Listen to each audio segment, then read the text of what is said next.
Alhamdulillahi Rabbil Alamin. Wassalatu wassalamu ala Rasulillahil Karim Sayyidina Muhammadin wa ala alihi wa sahbihi wa dhurriyyatihi wa ummatihi ila yaumiddin wa ba'du. Faya ibadallah, usi nafsi wa iyyakum bitaqwallahi faqad fazal muttaqun fala tamutunna illa wa antum muslimun. Faqala ta'ala ya ayyuhalladzina amanu ittaqullaha haqqa tuqatih wala tamutunna illa wa antum muslimun. Saudara-saudariku berbahagia, kita masih diberikan kesempatan oleh Allah Subhanahu wa taala untuk menjalani kehidupan di hari Kamis, di malam Jumat ini menjelang pertengahan akhir di bulan Syawal 1441 Hijrah. Semoga sampai dengan malam ini kita mendapatkan rahmat Allah Subhanahu wa taala, ampunannya dan keberkahan yang mengiringi kehidupan kita. Berkah berarti ziyadatul khair, bertambah segala nilai kebaikan-kebaikan. Karena itu kita bisa mengecek dalam kehidupan kita seberapa baik kita sampai dengan hari ini bila dibandingkan dengan masa-masa yang telah berlalu. Apakah tatapan mata kita sudah baik, pendengaran kita digunakan pada yang baik, lisan bertutur pada yang baik, sampai ke ujung kaki, sampai membentuk perilaku kita yang baik dalam kehidupan, sehingga dapat kembali kepada Allah yang maha baik. Karena Allah maha baik, maka tidak menerima kecuali dari yang baik-baik. Nabi menyampaikan, innallaha thayyibun la yaqbalu illa thayyiba. Sungguh Allah itu maha baik, maka tidak akan mau menerima kecuali yang baik-baik saja. Semoga dengan itu kita senantiasa diberikan petunjuk oleh Allah menjadi hamba-hamba terbaik di antara sekian hamba-hamba Allah yang pernah beraktivitas di bumi. Dan tidak ada jalan yang paling mudah, jalan yang paling komprehensif, jalan yang paling mulia untuk menjadi pribadi yang baik kecuali mengawali dengan petunjuk Al-Quran. Karena itulah Nabi SAW pernah bersabda, khairukum man ta'allamal Qur'ana wa 'allamah. Ya, sebaik-baiknya di antara kalian ialah orang yang mau belajar Al-Quran dengan sungguh-sungguh, lantas kemudian ia berusaha mengamalkannya sesuai dengan batas kemampuannya. Karena itulah sering saya contohkan, Allah menurunkan Al-Quran bukan di komunitas yang sudah punya peradaban, sudah maju seperti Romawi, ataupun juga maju seperti Persia, tapi menurunkannya di kalangan masyarakat yang sangat jauh tertinggal, penuh dengan nilai kriminalitas, yang tidak punya peradaban, nyaris tidak mendapatkan moral yang baik pada saat itu. Al-Quran diturunkan dalam situasi demikian dan bisa merubah penduduknya dari jahiliyah kepada khairu ummah, ya, masyarakat terbaik yang dikenal oleh sejarah, yang bahkan bisa menebarkan aura kebaikannya kepada pelosok dunia sampai bahkan ke Indonesia pada saat ini. Karena itulah teman-teman sekalian, ini pentingnya saya tegaskan di awal jumpa kita untuk mendalami Al-Quran dengan serius, sungguh-sungguh, dan melihat parameter keberhasilannya dengan mentransformasikan nilai itu kepada perubahan perilaku kita. Jadi kalau ada orang mengaji Al-Quran, walau sekedar membaca, belum memberikan pengaruh pada dirinya untuk berbuat baik, berarti ada yang tidak tepat dalam bacaannya. Mungkin niatnya, ya, apalagi orang mengaji Al-Quran, memahami maknanya, atau bahkan menghafal Al-Quran, tapi tidak merubah perilaku dalam kehidupannya, boleh jadi ada yang kurang tepat dengan cara dia berinteraksi dengan Al-Quran. Perhatikan patokan di Quran surah ke-35 Fatir di ayat ke-32 itu. Ya, ketika Allah menyebutkan thumma awrathnal kitaba alladzina istafaina min ibadina, kemudian kami wariskan Al-Quran itu kepada hamba-hamba pilihan kami. Ya, wa minhum zalimun li nafsihi, ada orang yang zalim, nggak berhasil nih, ya, menempatkan Quran bukan pada tempatnya, hafal Quran tapi perilakunya nggak seperti yang diinginkan oleh Al-Quran. Wa minhum muqtasid, ada yang paket hemat, ya, baru untuk diri pribadi belum bisa berbagi. Tapi yang diinginkan, wa minhum sabiqum bil khairati biidznillah. Ya, di antara mereka ini yang berhasil kata Allah adalah orang yang ketika berinteraksi dengan Al-Quran, Al-Quran memberikan pengaruh kepada dirinya sehingga memiliki perubahan perilaku kepada yang lebih baik. Bahkan istilahnya, ya, difirmankan oleh Allah sabiqum bil khairat, jadi pionir dalam kebaikan. Jadi seharusnya orang yang berinteraksi dengan Al-Quran itu, dia bukan sekedar berubah menjadi baik, tapi kalau berhasil kata Allah pionir dalam kebaikan. Ya, jadi kalau ada orang berbuat baik, dia paling depan. Nah, karena itu, bagaimana menjadi demikian? Kita akan mengecek kembali pelajaran kita di pertemuan yang lalu, sekilas saja untuk kita sambungkan dalam edisi saat ini. Baik, di pelajaran lalu kita telah sampai pada ayat yang ketiga, ya, di penghujungnya ketika Allah berfirman, wa mimma razaqnahum yunfiqun. Namun sebelum kita bahas, ya, kepada kalimat itu dari firman Allah yang dimaksudkan, ada baiknya saya menyingkat dengan cepat tentang makna dari ayat pertama sampai ke ayat ketiga ini.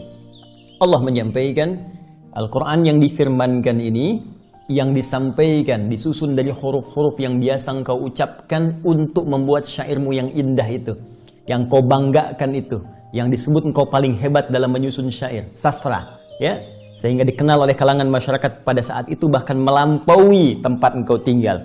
Maka aku turunkan Al-Quran dengan kalimat-kalimat, dengan kata-kata, dengan huruf-huruf yang biasa engkau ucapkan dari tempat keluarnya, makhraj.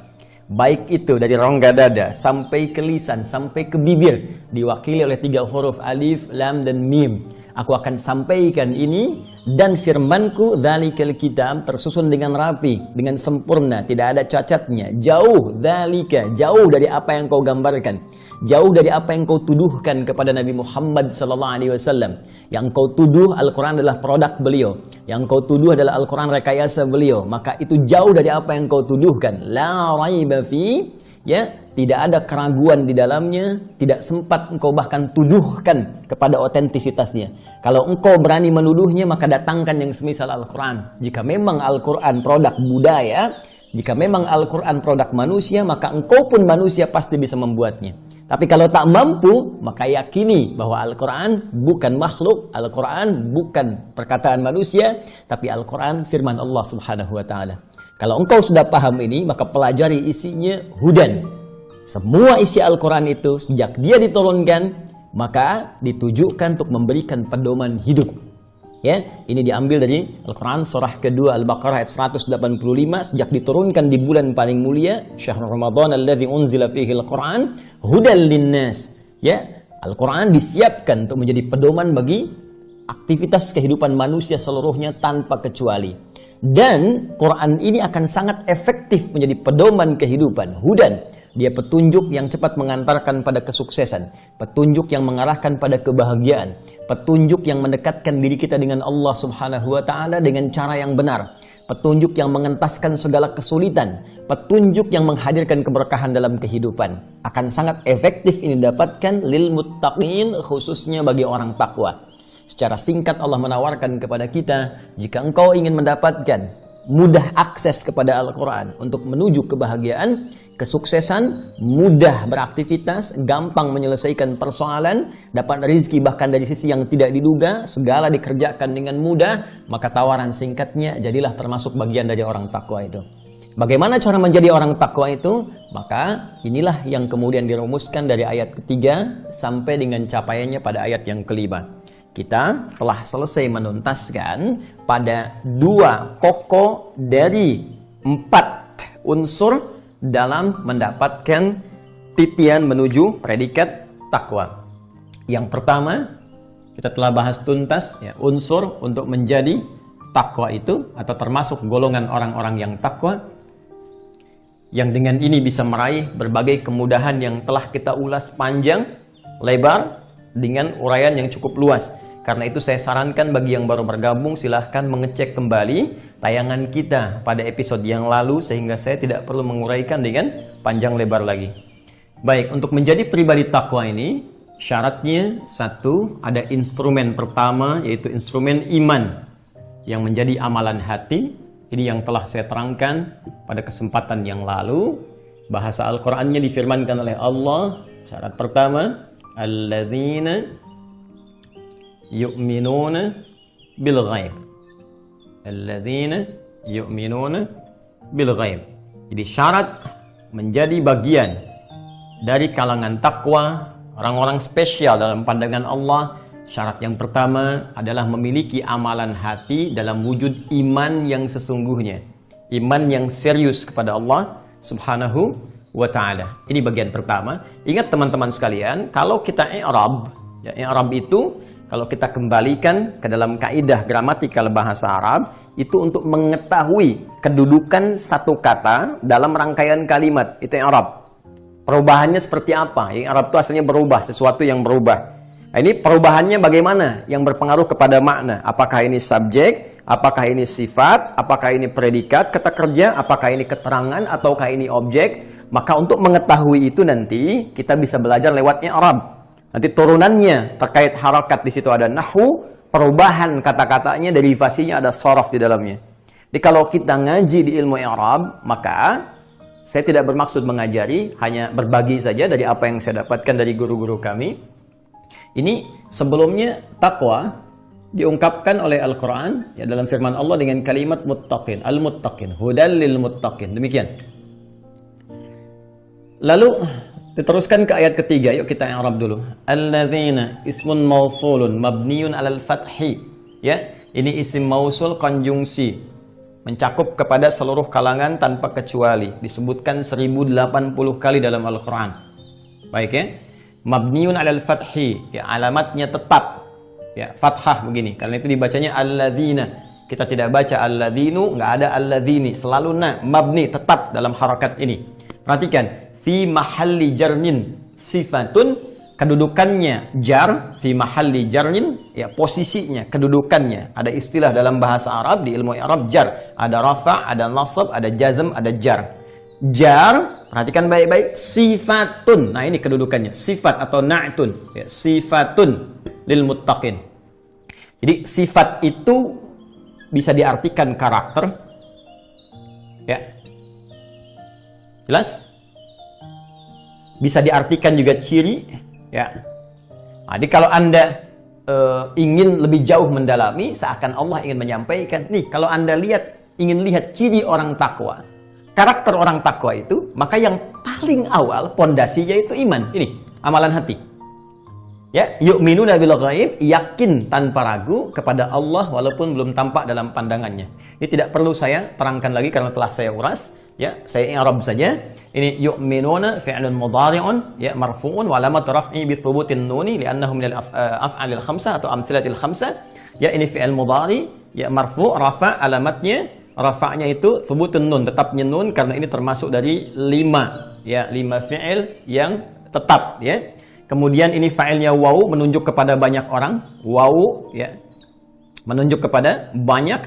Artinya apa? Allah memberikan kesempatan pada banyak orang untuk memiliki karakter takwa, untuk punya ciri-ciri takwa.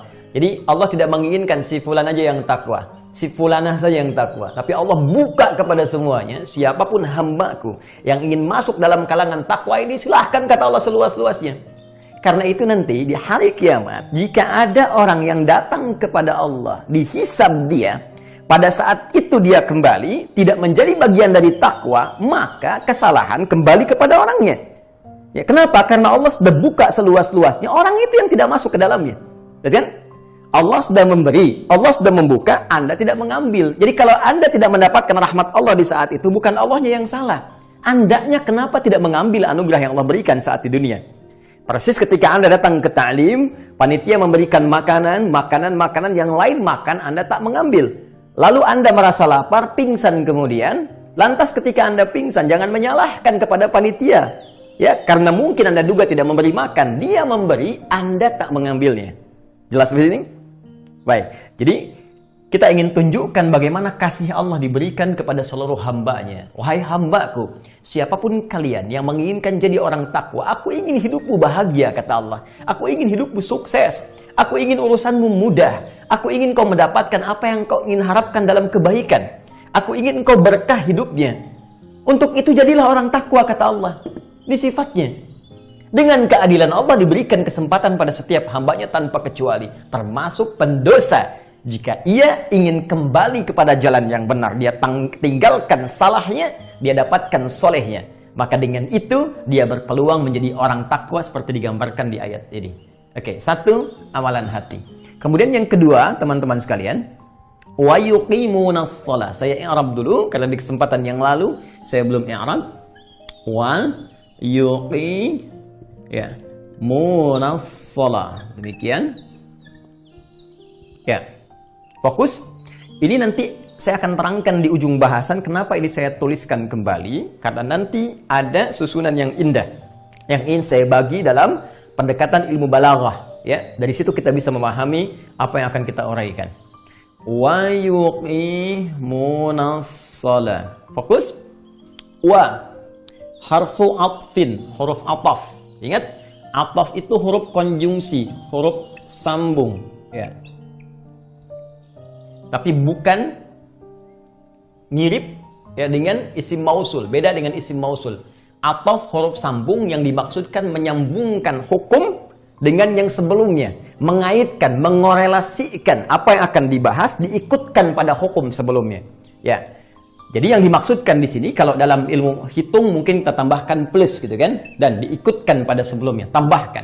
Untuk menjadi orang takwa ini, instrumen yang kedua, tidak cukup dengan beriman saja, mesti dibuktikan iman ini dengan amalan. Maka amalan pertama, kata Allah, orang takwa itu yuqimunas shalah, akan membuktikan imannya dengan mengerjakan amalan fisik. Ya, dicontohkan kemudian lewat salat. Ini contoh pertamanya, ya, salat. Kenapa salat? Karena salat paling mudah yang bisa dikerjakan oleh setiap kalangan. Ya, nggak bisa berdiri pun bisa dengan duduk, nggak bisa duduk pun bisa dengan berbaring, berbaring pun sulit bisa dengan bergerak. Ya, bergerak sulit memberi isyarat, tak bisa memberi isyarat disolatkan karena selesai kehidupannya. Baik ya. Nah ini yuqimunas shalah, ini sama dengan di atas, ya. Ini fi'il mudhari, teman-teman sekalian. Kemudian alamatnya thubutun nun, subjeknya ini, ya, fa'ilnya bentuknya jamak banyak. Artinya, mohon izin, saya ingin mengingatkan teman-teman sekalian, Allah menawarkan kepada semua hambanya lagi. Sekali lagi, ya, sekali lagi kata Allah, siapa yang pengen jadi orang takwa silahkan. Silahkan, siapapun, tanpa kecuali. Ya, maka buktikan imannya dengan melakukan amalan fisik dalam bentuk apa? Salat. Nah, ini yang ingin saya tegaskan di sini, as-shalah, teman-teman sekalian. Fokus, ini objeknya, ini amalannya. Kata Imam Muqatil, ya, beliau menyebutkan yang dimaksud di sini, teman-teman sekalian, ini lebih kepada salat fardu, wajib. Ya. Jadi dari mulai subuh, zuhur, asar, maghrib, isya, 5 waktu, 17 rakaat. Maka ini menunjukkan paling minimal. Fokus, paling minimal orang takwa itu dia menjaga kewajibannya dari salat subuhnya, zuhurnya, asarnya, maghrib, isya, 5 waktunya 17 rakaat. Dan karena bentuknya jamak, ada juga yang memberi penjelasan. Kalau ingin masuk ke level takwa, bukan sekedar sholat, tapi dia kejar keutamaan di balik sholat fardunya. Apa di antara yang utama? Jamak, kerjakan dengan berjamaah. Ya, dalam kondisi kekinian, ada sebagian tempat gak bisa ke masjid, maka tarik ke rumah, jadi imam. Keluarga yang lain, makmum. Masjid sudah dibuka, alhamdulillah. Awas, jangan sampai ke mall datang belanja, ke masjid susah. Awas, hati-hati. Zakat mal belum dikeluarkan, zakat mall sudah keluar duluan. Oke, berangkat ke masjid, pahala bertambah di situ. Karena itulah kemudian, kalau kita ukur dengan yang ini, yang wajib saja, fokus, maka setidaknya orang takwa bisa memelihara minimal sholat fardunya, tepat waktu ditunaikan, kemudian ditunaikan dalam keadaan jamaah. Ini ukuran takwanya. Jadi kalau ada di antara kita, mohon maaf, yang selama ini jamaah masih susah misalnya, masih senang sendiri, alih-alih ke masjid, di rumah pun sudah ada keluarga, masih nggak mau jamaah juga, maka ini menunjukkan tingkat takwanya belum baik. Jelas? Apalagi misalnya sudah jamaah tidak, waktunya pun semaunya. Ya, subuh dimulai kurang lebih misalnya jam 4.35, ini tunda-tunda sampai setengah 6. Sholat masih sendirian, malas-malas dikerjakan. Maka ini menunjukkan takwanya minimal. Paham? Baik, ini pendapat Imam Muqatil. Beliau berargumentasi pada keterangan Ibnu Abbas radhiyallahu ta'ala anhuma yang mengambil pada kalimat falah. Karena di ayat kelima ada kalimat ulaika ala hudam mir rabbihim wa ulaika humul muflihun. Kata muflihun akarnya dari aflaha yuflihu. Kata aflaha kata dasarnya falah. Sedangkan setiap sholat fardu panggilan azan itu ketika meminta kita sholat hayya 'alas shalah maka diteruskan dengan kalimat hayya 'alal falah. Ya, perhatikan tajamnya tuh ya. Baik, cara berpikirnya bagaimana merangkum sebuah makna dengan keterangan-keterangan yang belum tentu semua orang bisa mendapatinya. Namun demikian, jumhur ulama, mayoritas ulama. Nah, kalau mayoritas berarti yang banyak ya, berpendapat ini bukan sekedar fardunya saja. Kalau fardu semua orang bisa mengerjakan. Kalau memelihara waktu memang itu standarnya. Jadi kalau telat waktu berarti di luar standar. Artinya, jangankan orang yang naik level takwa, orang yang belum level pun memang seharusnya menjaga waktu, kata para ulama. Apa dalilnya? Kata jumhur, buka Quran, surah ke-2, Al-Baqarah ayat 238. Hafizu 'alas salawat was salatil wusta wa qumu lillahi qanitin. Jagalah oleh kalian waktu-waktu salat itu, jangan sampai terlambat. Jadi menjaga salat itu bukan sekedar menunjukkan parameter takwa, memang itu standar mengerjakan salat. Jelas ya? Baik. Kalau fardu ya memang mesti mengerjakan yang fardu. Karena itu jumhur ulama seperti disebutkan oleh Al-Imam Al-Alusi dalam kitabnya Ruhul Ma'ani, ya, beliau menyebutkan jumhur ulama berpendapat ini bukan sekedar mencakup kepada fardunya saja, tapi juga dengan sunnahnya, dengan nawafilnya. Maka ini mencakup kepada kata beliau al-fara'id wal nawafil, wan nawafil. Ya, fardu dan sunnah. Ini poinnya yang ini. Nah, ini kalau kita mau naik ke level takwa, ya, dari muslim naik ke mukmin naik ke takwa. Jadi kalau mau masuk ke level takwa, maka bukan sekedar fardunya. Kalau fardu, ya, ini memang semua muslim tuh wajib mengerjakan. Jadi nggak masuk level takwa pun ya sholat juga 5 waktu. Jelas ya? Nah, kalau kita ingin naik ke level tertinggi, pengen anugerah yang banyak, lebih daripada yang lainnya, maka amalannya mesti lebih. Itu objektif. Ya. Jadi kalau Anda ingin penghasilan banyak, kerjanya kan mesti lebih kan? Yang standar ya penghasilan standar saja. Apalagi akhirat kalau kita ingin gambarkan. Kalau kita ingin bandingkan. Dan tidak ada bandingan antara dunia dengan akhirat. Karena itu kata jumhur ulama, kalau ingin meningkat menjadi level takwa, bukan sekedar jaga fardunya, tapi tingkatkan dengan amalan sunnahnya. Rawatibnya. Mutlaknya. Tahajudnya. Ayo coba cek. Sampai dengan pembahasan ini. 2 pekan ke belakang. Sampai di malam ini. Sudah sejauh mana kita berikhtiar untuk meningkatkan kualitas diri kita menjadi hamba yang bertakwa dengan meningkatkan amalan sunnah kita. Ayo saya tanya. Tadi saja ba'da maghrib salat sunnah tidak? Hah? Sebelum subuh salat sunnah tidak? Sebelum zuhur, ba'da zuhur, cek lagi. Nah, kalau kita ingin berlatih menjadi lebih takwa lagi, salah satunya amalan fisiknya lihat, karena ini nggak perlu bayar. Amalan fisiknya lihat, teman-teman sekalian, dan cek dalam pengamalan bentuk tambahan ibadah sunnahnya. Nanti kalau sudah kita terbiasa dengan ini, demi Allah saya katakan, lihat apa yang terjadi setelah itu. Lihat apa yang terjadi. Dari mulai ketenangan jiwa, karena jaminan, saya telah terangkan di masa lalu, yu'min, iman. Iman asalnya dari kata aman, ya, diseakar dengan kata aman. Artinya orang yang beriman akan cenderung merasa aman dalam jiwanya. Dan aman dari hukuman Allah di akhirat. Aman dari kegelisahan dunia. Artinya kalau sholatnya kita benar, setidaknya memberikan ketenangan pada jiwa. Akan tenang. Kalau nggak percaya silahkan. Apalagi kalau sampai ke level sholat sunnah. Yang nawafil kita kerjakan. Tahajud, nggak tinggal, kita berusaha. Sholat duha, sholat syuruk, ya, sholat rawatib. Kita kerjakan. Itu akan terjadi perubahan dalam hidup kita. Ada kenikmatan yang sulit dilukiskan dan nggak bisa dibeli apapun. Tidak bisa dibeli dengan apapun kecuali dibeli dengan keimanan kita kepada Allah. Ya, dan kesungguhan kita berikhtiar. Nah, maksud saya, kenapa saya ingin sedikit menekankan dalam kalimat ini dengan ilmu i'rab yang kita praktekkan tadi. Saya ingin menguji pada diri saya dan kita semua sampai hari ini, sejauh mana kekuatan iman kita kepada Allah, ya, yang bisa diukur dengan peningkatan amal soleh kita. Kalau sudah kita bisa tahu statusnya sampai hari ini, kemudian kita lanjutkan kepada amalan yang ketiga, yaitu amalan harta. Ini tingkat lebih tinggi lagi. Ya, amalan harta. Perhatikan teman-teman, karena kita upgrade kan, ya, naik levelnya. Sudah di sini hati, buktikan ke fisik, amalan fisik yang ini, bentuknya sholat. Ya, kemudian naik ke level yang ketiga. Ini saya ingin tunjukkan begini. Jadi Al-Quran itu indah ya, memberikan step, tingkatan-tingkatan dalam beramal. Jadi memberikan keteladanan dalam amalan secara bertahap, sesuai kemampuan. Nggak langsung gitu, ya paksakan, kerjakan semua, tidak. Perhatikan urutannya, indah sekali. Ya, Anda yang belum ke harta, ya sudah. Ya, mulai dengan sholat dulu. Kuatkan iman, mulai sholat. Dimulai dengan fardu, naik ke sunnah.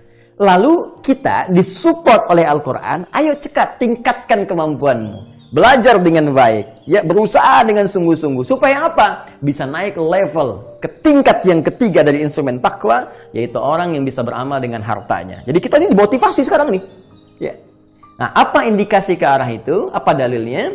Firman Allah, ya setelah mengatakan wa yuqimunas salata wa mimma razaqnahum yunfiqun. Ini yang ingin saya tekankan. Perhatikan sini baik-baik.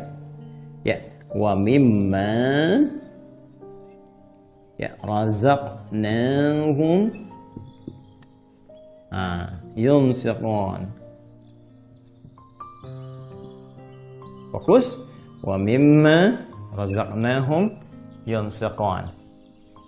Baik, sekarang lihat baik-baik ya. Ini yang belum kita uraikan di pertemuan lalu. Ya, kemarin kan baru sebagian kita bahas ya. Sekarang kita dalami. Ya, kenapa saya tulis lagi? Saya ingin tekankan kalimat ini. Izin saya hapus dulu sebentar ya untuk memberikan ruang yang lebih luas. Bismillah. Baik. Anda bisa tarik napas sebentar. Ya. Saya juga bisa turunkan tempo sedikit sehingga bisa lebih gampang untuk ditangkap. Saya mohon izin tadi agak sedikit cepat karena apa yang saya uraikan tadi lebih banyak diulas di pertemuan sebelumnya. Ya, saya tambahkan dengan yang Arab. Fokus ini. Lihat susunannya dulu, teman-teman sekalian. Ini alladzina yu'minun. Ya. Ini kata sambung, bentuknya sifat, karakter, tapi di sini dimulai untuk menunjukkannya. Fokus. Ya. Yu'minun bil ghaib. Ketika disambungkan dengan waw, ataf ke atas, kalimatnya yuqimun. Ini kata kerja, ini kata kerja. Perhatikan baik-baik. Ini un. Baru objeknya. Ini pun begitu, baru objeknya. Jar wa majrur muta'alliqun bi mahdhufin. Ya, dengan maf'ul. Ini fi'il, fa'il, kata kerja, kemudian di sini subjeknya. Ke sini kaitan dengan yang lain yang tidak disebutkan, jadi objek. Di sini juga sama, kata kerja. Ini paling gampang, ini yu'un, baru objek.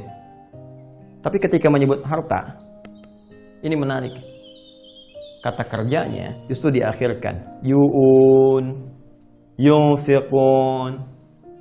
Kalau standar bahasa biasa, awas, bukan ya Al-Quran, di luar Al-Quran, ya, yang bahasa biasa, yang standar. Bukan Al-Quran dengan tingkat sastra yang sangat tinggi, dengan makna yang sangat luas, luar biasa. Maka, konsistensi kalimatnya, ya ini menunjukkan Al-Quran bukan buatan manusia. Kalau bikinan manusia, kalimatnya akan begini. Lihat kalimatnya. Ya, wa di sini wa. Karena ini diikutkan pada hukum sebelumnya. Ya, ini ikut hukum ke sini, yang ini ikut hukum ke sini. Karena itu di sini pakai waw, di sini pakai waw juga. Ya. Kalau kalimatnya standar manusia, di sini wa yuqimun, yu'minun, yuqimun, seharusnya di sini ini didahulukan wa yunfiqun. Yunfiqun. Ya, mimma razaqnahum. Asalnya begini. Ini kata dasarnya. Coba lihat ya. Kalau ini kalimat manusia biasa, maka urutan standarnya akan berbunyi begini. Alladzina yu'minuna bil ghaib wa yuqimunas shalah wa yunfiquna mimma razaqnahum. Kenapa? Karena standarnya berurut. Ini kata kerja, ini kata kerja, ini kata kerja. Tapi pertanyaannya, kenapa ketika beramal harta pada bagian instrumen yang ketiga justru kata kerjanya diakhirkan? Ditakhir. Dan ini justru diawalkan, ditakdim, dimajukan ke depan. Wa mimma razaqnahum dikedepankan, fokus, sedangkan kata kerjanya diakhirkan. Apa rahasianya? Ya, dan kalau kita terjemahkan, ya, kalau yang ini kan begini, beriman kepada yang gaib, mengerjakan sholat, ya. Kalau kata kerjanya begini susunannya, maka terusannya dan menginfakkan sebagian apa yang kau berikan. Tapi yang ini terjemahnya beda. dan dari apa yang kami infakkan. Sebagian dari apa yang kami berikan. Dan dari apa yang kami berikan berupa rizki yang kami titipkan pada mereka, yunfiqun, mereka infakkan. Pertanyaannya, kenapa kata kerjanya diakhirkan, tidak diawalkan? Yuk kita lihat dulu. Ini rahasianya ditemukan di ilmu i'rab. Ya, makanya sekarang kita uraikan dulu sebelum masuk lebih dalam lagi. Ya, kemarin kita berikan pengantar luas supaya paham tentang infak. Sekarang kita i'rab dulu. Yuk. Wa harfu 'atfin. Ini sama, ya. Mabniun 'alal fathi la mahalla lahu min i'rab. Jadi ini huruf ataf yang mengikutkan hukum pada sebelumnya. Di terjemahannya begini, cara menerjemahkannya. Dan orang-orang yang memiliki karakter takwa itu, punya ciri takwa itu, dia juga, saya sebut juga, nambahkan yang ini. Selain beriman kepada Allah dengan kuat tanpa ragu, rajin mengerjakan sholat bahkan dengan sunnahnya. Baiknya, juga dia, ini mengerjakan amalan harta yang ketiga. Apa itu? Mimma, minnya, ya, harfu jar, maknya isim mausul, ya, isim mausul fi mahalli jarrin, ya, ini sibhul jumlah muta'alliqun bi mahdhuf. Wa mimma, dan orang-orang yang punya instrumen takwa itu mimma razaqnahum. Ini kuncinya. Fokus di sini kuncinya. Razaqnahum, razaqa fi'lun madin mabniun 'ala sukuni litisalihi bi dhamir. Nah, ya, fi'il madhi, kata kerja. Ya, apa alamatnya? Mabniun 'ala sukun, ditetapkan dengan sukun karena itu dibacanya sukun, bukan razaqa tapi razaqwa. Razaqwa. Kenapa dibaca sukun? Razaqwa karena ada na bersambung dengan na dari kata nahnu setelahnya. Razaqna. Kalau na-nya dibuang, razaqwa.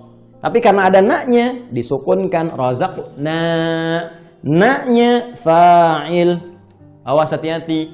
Asalnya dari nahnu menunjuk kepada Allah. Kemarin telah saya terangkan, kalau ada nahnu ditujukan kepada Allah, maka ini menunjukkan dua informasi utama. Satu, ta'zimun nafsi, menunjukkan keagungan Allah. Awas, kalau ada na, inna anzalna. Jadi peristiwanya agung karena itu Allah menyebutkan keagungannya. Hati-hati. Yang kedua, ta'zimu sya'ni, untuk menyampaikan dahsyatnya informasi yang disampaikan. Agungnya hal yang akan diutarakan. Seakan-akan Allah ingin menyebutkan. Perhatikan kalimatnya. Fokus. Nah, ini menunjuk kepada Allah. Dan dari sebagian rezeki yang telah aku berikan dengan segala keagunganku. Rezeki itu hal yang agung. Karena itu kata Imam Al-Alusi dalam kitabnya Ruhul Ma'ani, asal kata rizkun itu al-hawwu. Hawwun, sesuatu yang utama. Sesuatu yang agung. Ini Allah itu saking agungnya rezeki, itu bersumpah dengan keagungannya. Rizki itu sesuatu yang bernilai dalam kehidupan kita. Tapi jangan lupa, kata Allah, nah, dengan segala keagunganku, aku yang punya rizkinya.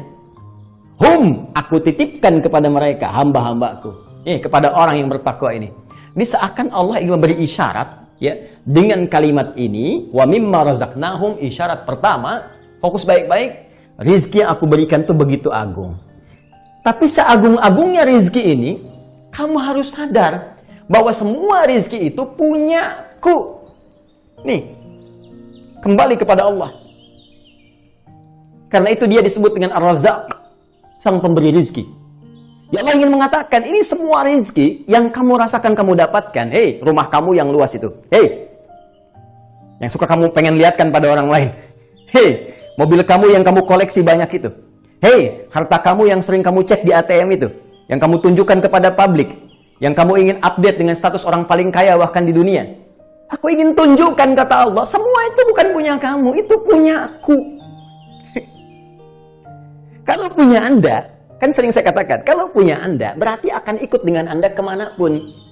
Ya, rumah punya Anda ke alam kubur, rumahnya ikut. Mobil punya Anda ke alam kubur, mobilnya ikut. Ini kan tidak. Anda ke kuburan, mobil tetap di atas tanah.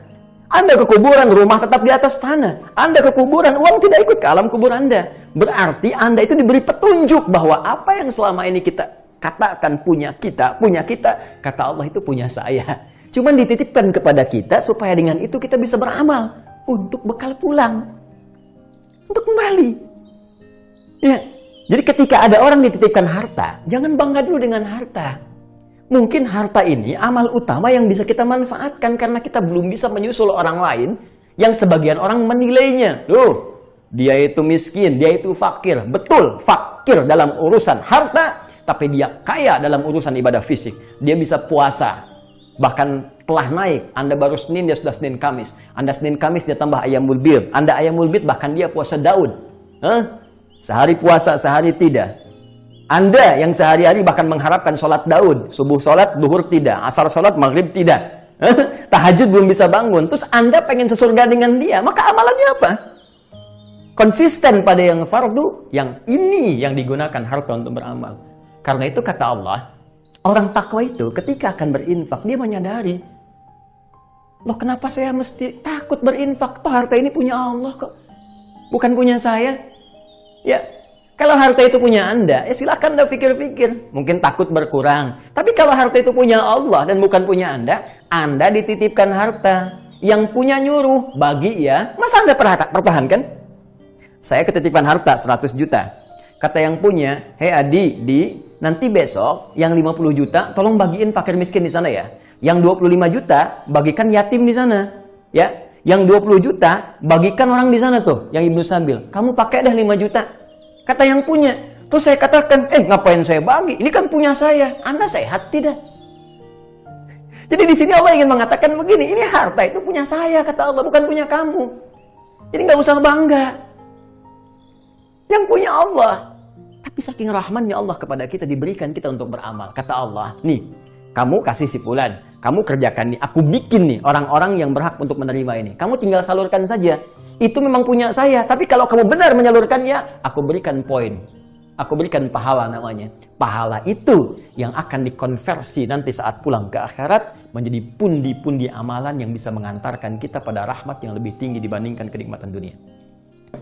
Itulah rahasianya di ayat harta, wa mimma razaqnahum didahulukan dibandingkan wa yunfiqun. Kenapa? Karena Allah ingin menegaskan sebelum kita berinfak supaya sadar dulu bahwa harta ini hanya titipan. Kalau sadar dengan itu, paham kita, maka ringan kita untuk berinfak. Paham sampai sini? Sekarang pertanyaannya, seperti kemarin, infak itu apa? Kepada siapa kita mesti berinfak setelah sadar kita meyakini bahwa itu titipan Allah? Dan bagaimana caranya berinfak? Untuk menjadi pribadi yang takwa, diberikan petunjuk oleh Allah di pembuka surah Al-Baqarah bahwa kita mesti mengumpulkan instrumen-instrumen takwa yang dimaksudkan. Dengan harapan bila terpenuhi ini semua, maka kita akan mendapatkan petunjuk Allah yang dijanjikan, hudan lil muttaqin, bagi orang-orang takwa. Yang ketika petunjuk itu didapatkan, maka janji Allah akan tiba diberikan. Baik memudahkan kehidupan, melepaskan dari persoalan, mendatangkan kebahagiaan, atau bahkan menghadirkan rizki dari sisi yang tidak kita duga. Demikian sering diisyaratkan dalam Al-Quran. Wa may yattaqillaha yaj'al lahu makhraja wa yarzuqhu min haitsu la yahtasib. Siapa yang mampu meningkatkan takwanya kepada Allah, maka ia akan dilepaskan dari persoalan yang telah ia hadapi. Maka ia akan dimudahkan dari persoalan yang tengah ia jalani. Maka ia akan didatangkan kepadanya rezeki dari sisi yang bahkan tidak dia duga. Wattaqullaha la'allakum tuflihun. Bertakwalah engkau kepada Allah supaya engkau lebih bahagia dalam kehidupanmu. Wattaqullaha wa yu'allimukumullah. Tingkatkan takwamu kepada Allah, Allah tambahkan kepadamu pengetahuan. Dan untuk mendapatkan predikat takwa itu, kita butuh pedoman. Al-Quran adalah pedoman terbaik yang langsung Allah turunkan sebagai pelajaran yang akan kita maksimalkan. Dan di pelajaran ini ada instrumen-instrumen yang mesti kita kumpulkan. Satu, selalu upgrade keimanan kita kepada Allah sebagai amalan hati kita. Jadi ini dasarnya. Kalau benar-benar ingin bertakwa, maka jaga kondisi hati kita. Di hati ini ada amalan utama yang sering disebut dengan niat dan keikhlasan. Ini yang sangat menentukan. Karena itu, Al-Imam Al-Bukhari bahkan membuka kitab hadisnya yang utama itu, yang kita kenal dengan Sahih Al-Bukhari itu, dengan 97 pembahasan, pertama kali dibuka, padahal kitabnya Bad'ul Wahyi, pembuka wahyu, tapi hadisnya tentang niat. Innamal a'malu binniyat wa innamal likulli imri'in ma nawa. Sungguh semua amalan itu akan bergantung pada niatnya. Bukankah niat itu amalan hati? Dan puncak niat yang paling utama pada amalan hati adalah keyakinan kita kepada Allah Subhanahu wa taala walaupun belum tampak dalam pandangan kita. Jadi yang pertama, untuk menjadi orang takwa kita harus selalu yakin dengan Allah dalam setiap keadaan. Ya, sedang sulit tetap yakin kepada Allah bahwa Allah akan memberikan pertolongan kemudahan kepada kita. Sedang bahagia yakin kepada Allah supaya tidak berlebihan dalam mensyukuri kebahagiaan itu. Jadi dalam suka ataupun duka, jika kita bisa memelihara keyakinan kuat kepada Allah Subhanahu wa taala, maka selain mengumpulkan instrumen takwa yang pertama, kehadiran, kenyamanan, ketenangan akan kita rasakan. Itulah sebabnya sering saya ungkapkan kata iman terambil dari akar kata aman yang berarti tenang, nyaman, seperti saya uraikan bahkan sebelum Isya tadi. Yang kedua, amalan hati mesti dibuktikan, pembuktiannya lewat amalan fisik. Karena itu semua amalan hati butuh pembuktian. Cinta itu amalan hati. Bagaimana membuktikan cinta? Dengan amalan fisik, menikah, memberikan mahar, melaksanakan akad, menyebutkan siwat dengan lisan. Ya, dari mata turun ke hati, dari hati keluar dengan lisan, dari lisan muncul tindakan berupa kasih sayang. Itu amalan hati. Demikian pula saat beriman kepada Allah. Ketika iman menjadi amalan hati, maka dibuktikan dengan amalan fisik. Apa yang paling utama? Salat sebagai bentuk penghambaan kita kepada Allah Subhanahu wa taala. Dan yang ketiga, instrumen yang paling utama, setelah itu kita upgrade lagi. Ya, hati semua orang mengerjakan, fisik semua orang mampu sepanjang masih hidup. Salat menjadi kewajiban yang melekat sepanjang hidup. Tapi yang ketiga, ini lebih spesial lagi. Karena itu kalau Anda ingin menjadi golongan takwa yang lebih spesial dari yang kedua, maka berusaha mendapatkan amalan yang ketiga, yaitu infak. Dan di sini kita berbicara tentang firman Allah. Perhatikan kalimat yang baik-baik, ya, wa mimma razaqnahum yunfiqun. Dan dari sebagian rizki yang kami berikan kepada mereka, mereka mampu menginfakkan sebagian harta itu, sebagian rizki itu sebagai pembuktian instrumen dan peningkatan takwanya. Baik, kita kembali ke papan tulis untuk kita lebih uraikan dengan lebih komprehensif apa yang telah kita uraikan. Ya, seperti saya janjikan bahwa dalam setiap pembahasan saya juga mencoba menghadirkan beberapa karya atau kitab para ulama sehingga kita bisa menelusuri jejak-jejak ilmiah ya dari para pendahulu kita sebagai acuan utama dalam pembahasan kajian tafsir kita. Alhamdulillah, sebelum saya membahas, biasanya saya membiasakan mengkaji dulu, mengaji dulu, meriset dulu, baru kemudian mengutarakan apa yang telah kita pelajari supaya apa yang kita sampaikan terukur dari ranah keilmiahannya, dari ranah pengetahuannya. Baik teman-teman, ini instrumen yang ketiga yang terkait dengan instrumen takwa setelah iman dan amalan fisik berupa salat, yaitu amalan harta. Tadi telah kita uraikan yang menarik dari firman Allah ini, kata kerjanya diakhirkan dan diawalkan untuk mengingatkan kepada kita berupa objek infaknya, objek hartanya yang dilekatkan dengan pemiliknya, yaitu Allah Subhanahu wa taala, yang di sini menggunakan bentuk ta'zimun nafsi, ta'zimus sya'ni. Sekali lagi Allah ingin menegaskan melalui uraian firman-Nya ini bahwa harta yang kita rasakan, kita peroleh itu, kita gunakan itu, hakikatnya semua titipan Allah Subhanahu wa ta'ala. Ya, titipan ini baik-baik diingat teman-teman sekalian. Pertama, bersumber dari Allah ya. Dan saking pentingnya titipan ini menggunakan bentuk ta'zimun nafsi, ya, bentuk pengagungan kepada Allah. Yang kedua, titipan ini juga punya fungsi yang sangat agung, fungsi yang sangat dahsyat. Karena itu, kata na bersumber dari nahnu memiliki makna yang kedua, ta'zimu sya'ni. Ta'zim, kan? Ta'zim asy-sya'ni, ya. Mengagungkan satu informasi, satu keterangan yang ingin disampaikan. Apa keterangannya? Titipan ini, rizki teman-teman sekalian, ya, itu adalah titipan Allah. Dan ketika dititipkan, dia memiliki fungsi yang sangat agung. Ini ta'zimu sya'ni. Ya. Apa fungsi yang agungnya itu? Ini, infak. Jadi infak itu amalan agung. Infak itu amalan spesial. Infak itu amalan luar biasa. Bahkan nanti kita akan turunkan apa yang menjadi spesial dari amalan infak ini, bukan hanya akan membangun terowongan seperti yang saya terangkan di pertemuan lalu, yang bisa menjadikan satu wasilah yang menembus ya sinar terang ketika kembali kepada Allah melalui alam kubur.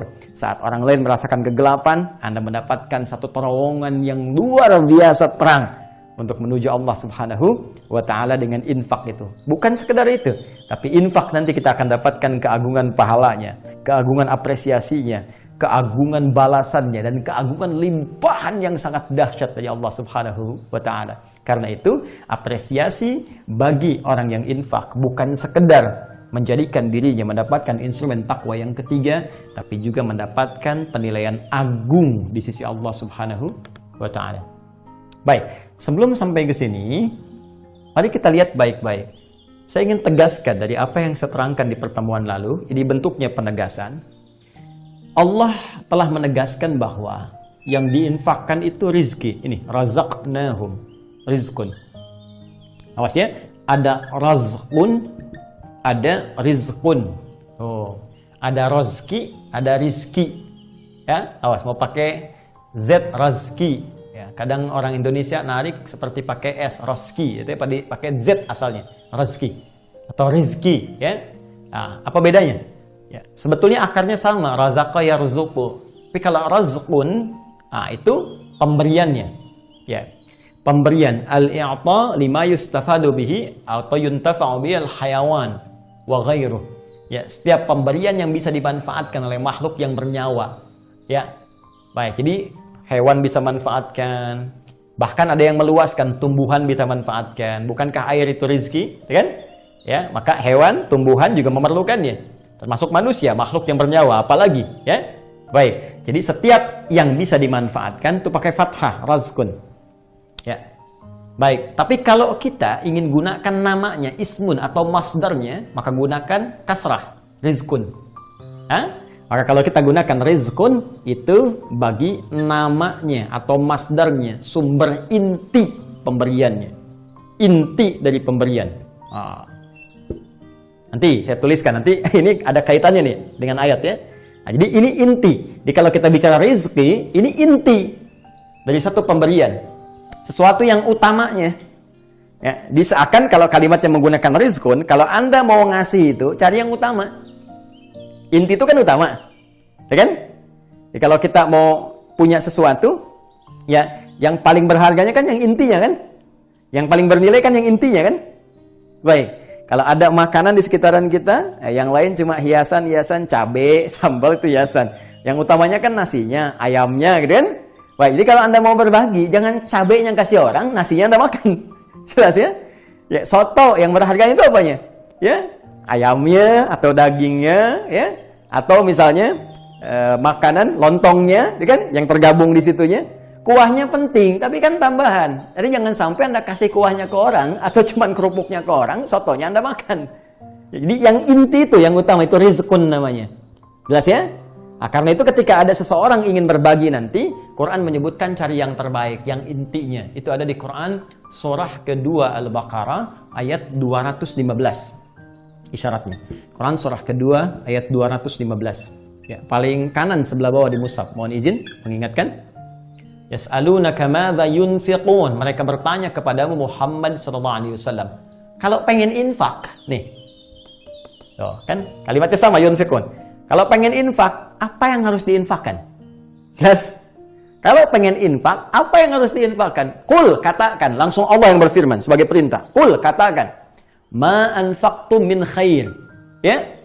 Hati-hati, katakan kalau kalian mau infak, cari yang terbaik. Min khair. Yang bagus, yang inti. Kalau uang, ya, yang diberikan, uang yang bagus. Ya, yang masih enak, gitu ya. Masih segar, jangan yang sudah lecek, the kill of the kumel gitu kan. Yang Anda lihatnya aja nggak enak, tuh bahasa Quran di Quran surah kedua tuh ayat 267. Wala tayammamul khabitha minhu tunfiqun walastum biakhirihi illa an tughmidu fi. Jangan sampai kamu pengen infak tapi ngasih yang paling jelek, yang kamu lihat pun sudah nggak enak. Makanan udah nggak enak kayak ini, kasih satpam depan deh. Satpam depan Anda aja lihatnya nggak enak, masa mau dikasih? Jadi itu bukan intinya. Jelas ya? Nah, ini saya terangkan dulu. Nah, ingat, kalau kita belajar bahasanya benar, ini memahami Qur'annya enak. Ya, dan ini tafsir bukan otak-atik gitu ya, atau cocok logi, tidak. Memang dalilnya ada, kebahasaannya kuat, dalil menguatkan. Itu intinya, ya. Jadi ini bahasa Qur'annya, qul ma anfaqtum min khair, katakan kalau pengen infak cari yang terbaik. Ini inti. Karena itu dia disebut dengan rizqun. Jadi kalau rizqun pemberiannya secara umum, intinya disebut rizqun. Paham ya? Makanya disebut dia ismun atau masdar dalam pendekatan bahasa Arab. Baik, teruskan teman-teman sekalian. Nah, jadi kalau kita ingin memberi, cari yang terbaik. Terbaik. Tapi dari yang terbaik ini, fokus baik-baik. Allah ikat dengan kalimat mimma. Yang asalnya dari min, gini. Min, harfu jar dengan fungsi tab'id, kemudian tambah ma. Mausul menunjuk kepada makna banyak. Ya. Mim dengan ma. Jadi begini, asalnya min dengan ma, jadi disatukan menjadi mimma, begini. Fokus teman-teman sekalian, mim, ma. Minnya, seperti pernah saya sampaikan, penegasannya ini tab'id fungsinya. At-tab'id, ya. At-tab'id, menunjuk pada makna sebagian. Nggak harus semua. Ya. Jadi dari yang baik-baik ini, dari yang inti tadi, dari yang baik-baik, keluarkan sebagian. Jangan sampai semua harta yang Allah titipkan pada Anda, karena ini punya Allah, habiskan semua. Tidak. Karena Allah pun memerintahkan, ambil untuk Anda dulu. Siapkan, maksimalkan. Nanti ada yang untuk keluarga, fungsi infak di situ disebut dengan nafkah. Nafkah itu dari kata infak. Itu di Quran surah keempat ayat 34. Ar-rijalu qawwamuna 'alan nisa bima faddalallahu ba'dahum 'ala ba'din wa bima anfaqu min amwalihim. Yo ya, ada untuk keluarga, jelas teman-teman sekalian. Ya, ada untuk kepribadian Anda, ya urusan dunia Anda, misalnya untuk kerja, Anda butuh kendaraan, silahkan maksimalkan dulu. Anda butuh tempat tinggal, rumah, itu yang dimaksud di surah Al-Qasas, surah ke-28. Ya, di ayat 77 itu. Wabtaghi fima ataqallahu daral akhirah wa la tansa nasibaka minad dunya. Benar, engkau ketika akan berinfak itu, betul itu titipan. Dengan itu engkau bisa mencari akhirat. Ya, nggak akan ikut aset duniamu untuk ke akhirat. Cuma itu akan dikonversi menjadi pahala untuk akhiratmu, untuk surga yang kau harapkan itu. Cuma jangan sampai kemudian kau keluarkan semua itu untuk urusan luarmu. Wala tansa nasibaka minad dunya. Duniamu pun mesti terpenuhi. Karena mustahil engkau bisa mengerjakan urusan akhirat tanpa dunia yang terpenuhi. Semua dipakai infak. Begitu mau sholat pakaian nggak ada. Kan mustahil sholat tanpa busana. Bagaimana Anda bisa haji kalau nggak ada ongkosnya? Bagaimana bisa berzakat kalau tidak ada uang yang kemudian Anda siapkan untuk itu? Baik teman-teman sekalian, karena itu at-tab'id di sini dipahami sebagian. Jadi bikin anggaran. Kalau penghasilan misalnya sebulan ada 5 juta nih, ya. Kemudian untuk urusan yang baik-baik di keluarga semua terpenuhi, ada misalnya 4 juta nih dengan tabungan anak sekolah, ada anggaran 1 juta infak. Maka anggaran itu dibagi misalnya untuk sebulan, ya. Bagi siapkan untuk infak Anda. Mau langsung diberikan boleh, karena makna infak bisa berarti zahab, ya. Khuruj atau nafad, keluar secara sekaligus boleh. Bisa berarti tadarruj, bertahap, ya, bertahap. Seperti saya sampaikan pertemuan lalu, dari kata nafak itu mamarrun, terowongan yang dibangun. Bukankah bangun terowongan nggak langsung jadi begitu saja?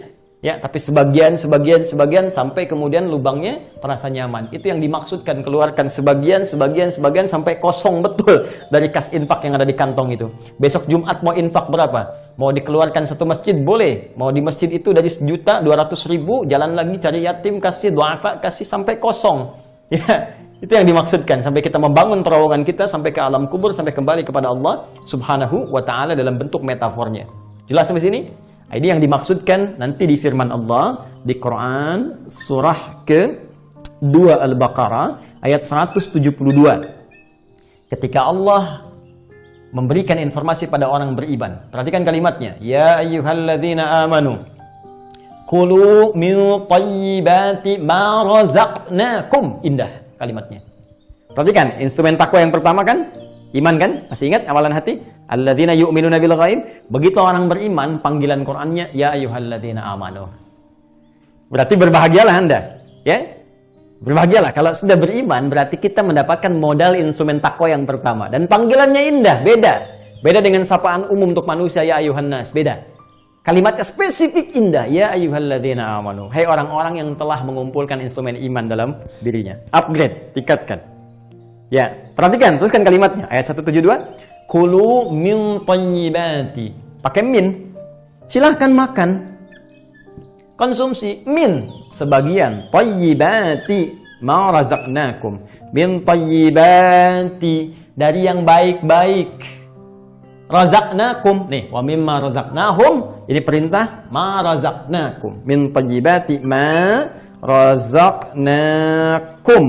Yuk. Allah langsung menyapa kita. Ya, dari yang telah kami berikan kepadamu. Allah memang ngasih ke kita titipan. Cuma silahkan pakai bagian untuk kita dulu. Tadi ilustrasinya yang saya telah sampaikan. Ya, masih ingat sebelum Isya tadi, teman-teman sekalian?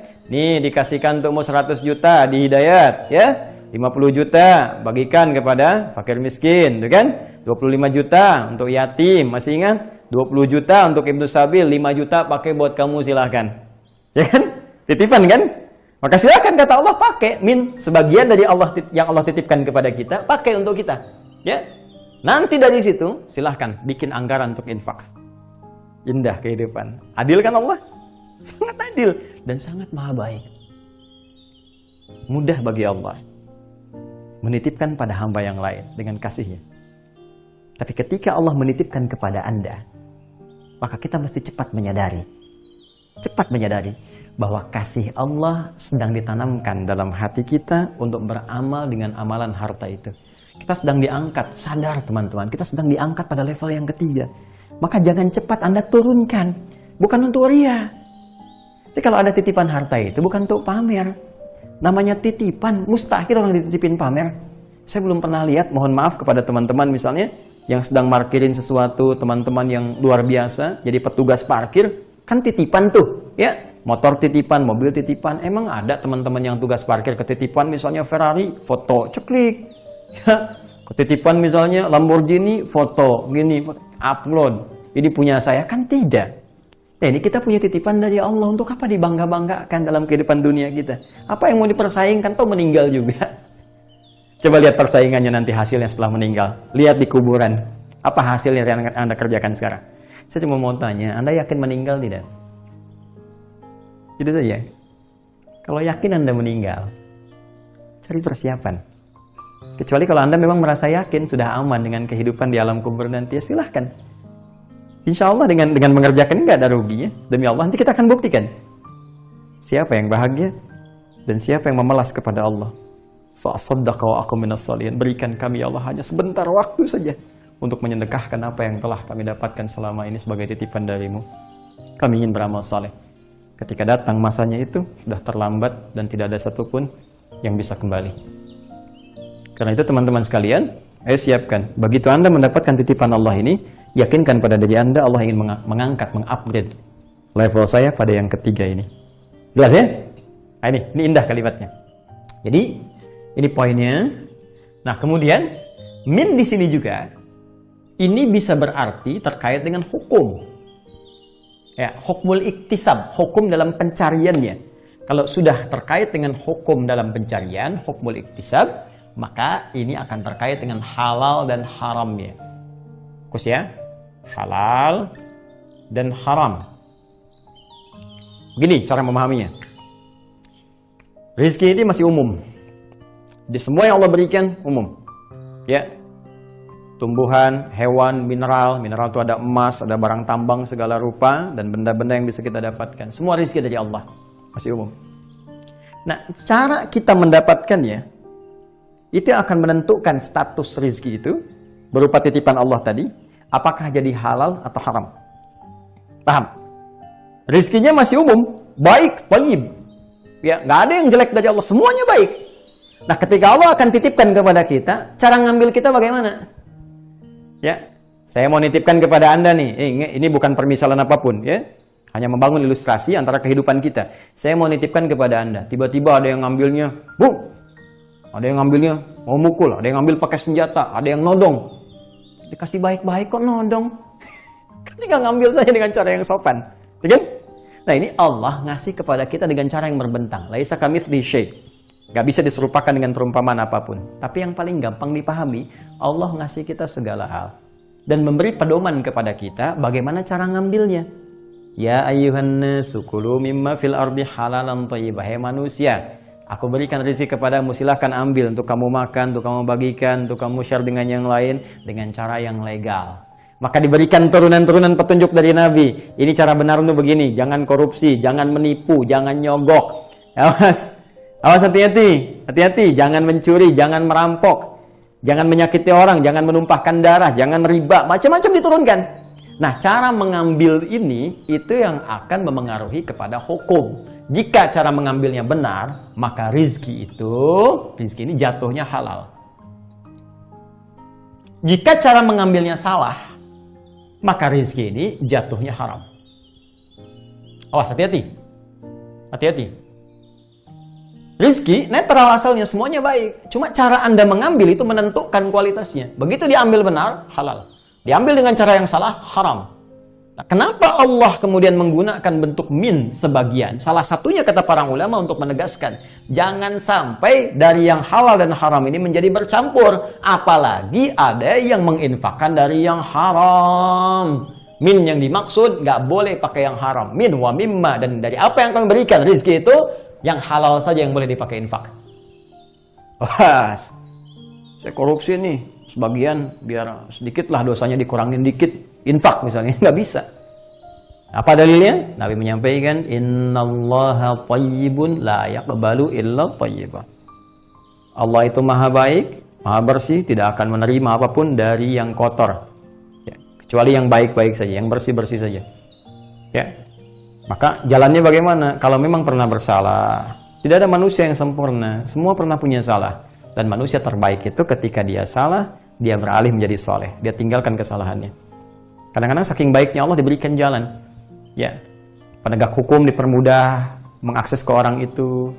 Ya, bahasa manusia mungkin ditangkap, dimasukin penjara. Sebetulnya Allah sedang memberikan peringatan, mengisolasi supaya nggak gabung dulu, supaya kita taubat balik lagi. Maka saya sarankan tuh, ya, yang ngambil yang haram-haram, yang korupsi, para koruptor itu, yang mencuri, yang begal, yang macam-macam. Allah kasih cara yang benar, jauhi yang salah. Dan kalau pernah salah, jangan tutupi kesalahan itu, perbaiki diri. Dan jangan timpakan pada yang salah itu perasaan bisa beramal baik dengan mengerjakan infak dari harta yang haram tadi. Ya, harta korupsi, nyumbang bikin madrasah, nyumbang bikin masjid, akan diterima oleh Allah Subhanahu wa taala, hanya memperberat beban saja. Jelas sampai sini? Ya, termasuk di sini menunjuk aspek halal ini juga kepada aspek zatnya, bendanya yang diinfakkan. Oh, hati-hati. Ya, karena itu benda-benda yang spesifik haram, walaupun tanpa ada kaitan dengan cara mendapatkannya, tetap haram. Contoh, bir, haram. Ya, hartanya halal, tapi beli bir, terus mau infak deh sama teman-teman supaya mabok, gitu kan? Nah, itu haram. Ya, infak babi misalnya, haram. Tidak boleh, karena sudah masuk kepada dzati, bendanya memang haram. Dalam keyakinan Muslim, kita menghormati, menghargai keyakinan, kepercayaan saudara-saudari kita sebangsa yang lain. Tapi kita menjaga iman kita supaya terjaga dalam nilai keagamaan yang benar. Jelas? Baik, sekarang kalau sudah paham, baru kita masuk ke infaknya. Yuk, teman-teman sekalian. Paham ya? Jadi infak itu sifatnya materi. Kalau materi itu bisa hartanya, dalam bentuk pokoknya misalnya uangnya, bisa wujud kepada makanan, bisa wujud kepada pakaian, boleh. Silahkan, yang kira-kira tadi bisa dimanfaatkan. Tapi yang sifatnya materi, zahir. Jadi infak ilmu misalnya, itu bukan infak namanya, itu sedekah umum. Ya, ya kullu ma'rufin, setiap kebaikan namanya ya sedekah, pemberian yang membenarkan keadaan iman kita. Tapi kalau kita wujudkan dalam bentuk infak, sifatnya materi yang terasa, yang bisa dikonsumsi atau digunakan dalam keseharian. Jelas? Baik. Nah, sekarang kita masuk kepada turunannya. Kalau saya mau infak, kepada siapa infak itu diberikan? Ini dia. Sudah? Satu. Kemudian yang kedua, ini yang paling menarik. Apa yang Allah janjikan dari nilai pahala pada amalan infak ini.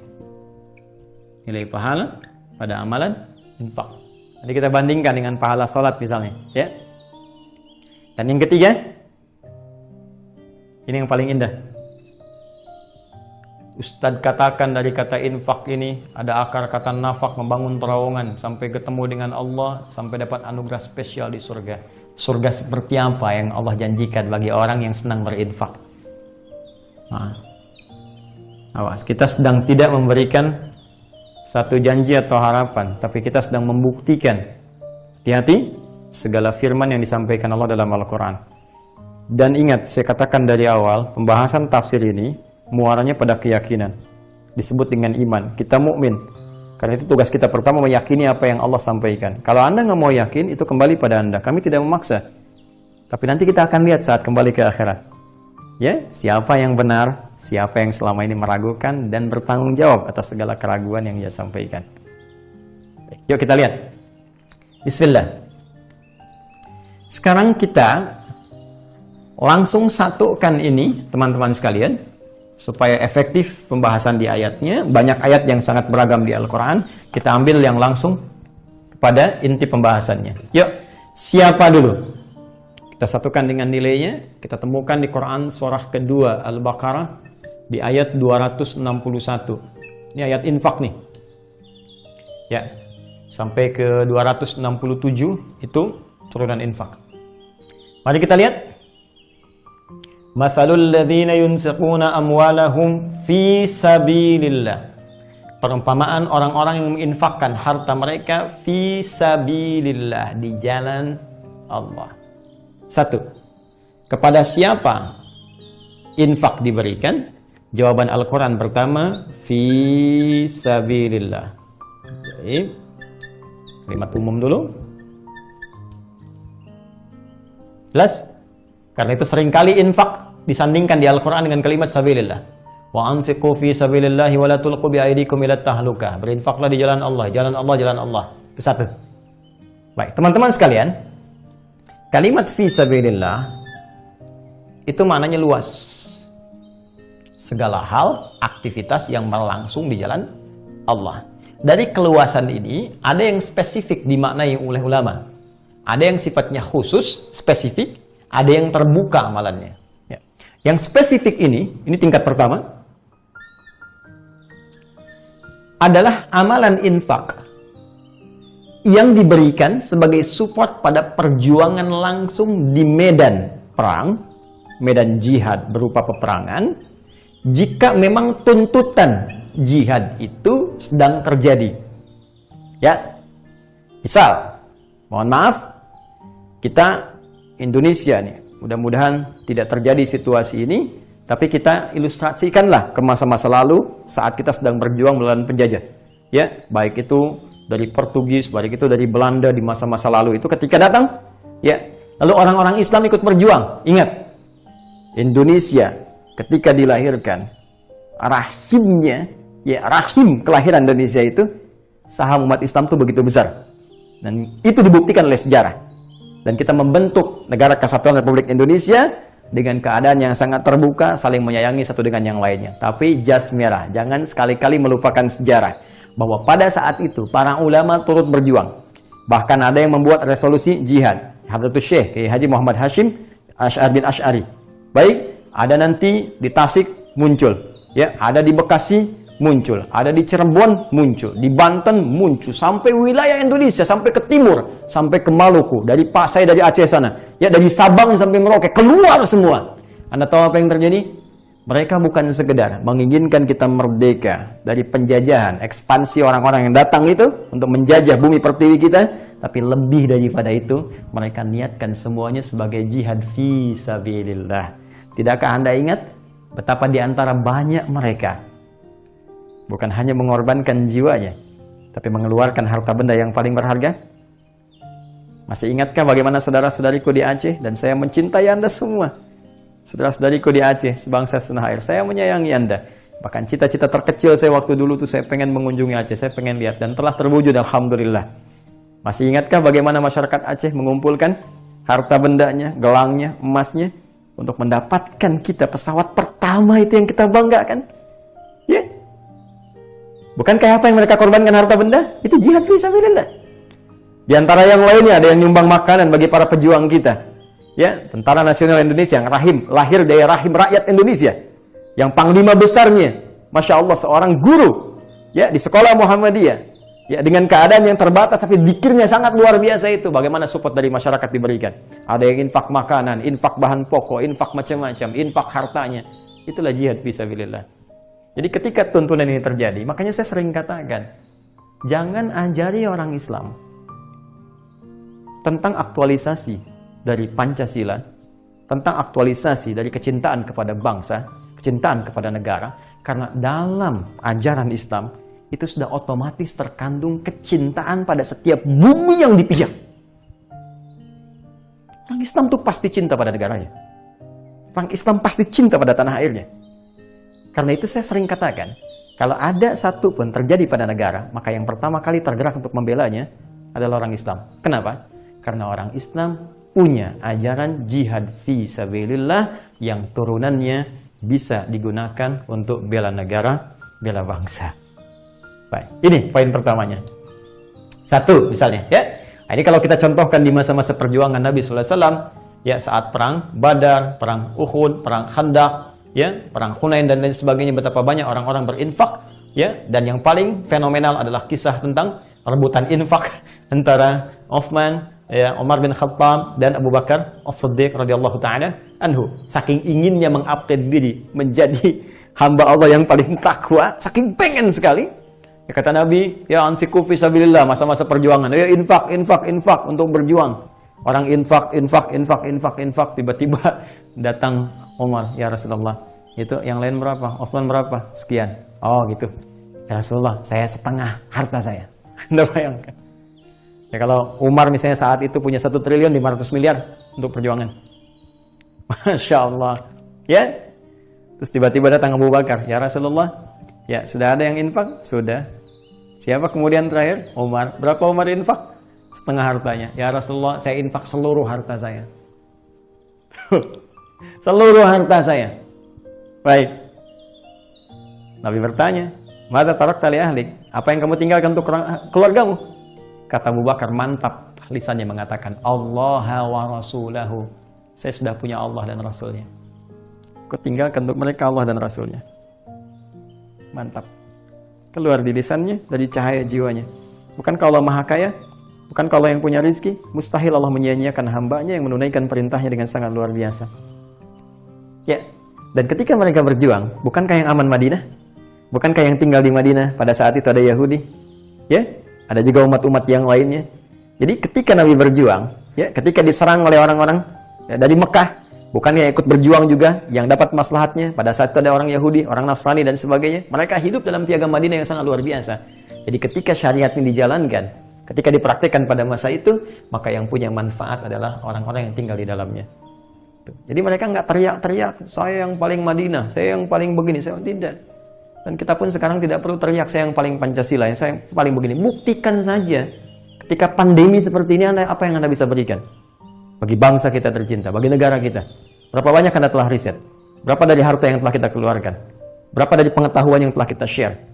Jangan-jangan selama ini dalam situasi ini pun Anda masih mencari peluang bisnis untuk bisa mengeruk keuntungan paling banyak dan hanya menyaksikan penderitaan masyarakat.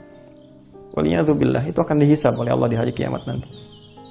Mohon izin kalau agak meluas pembahasan kita karena ini tuntutan kehidupan kita saat ini. Kita butuh aktualisasi. Ya, bukan sekedar jadi bahan untuk kita catat, kita pikirkan tapi tidak ada tindakan.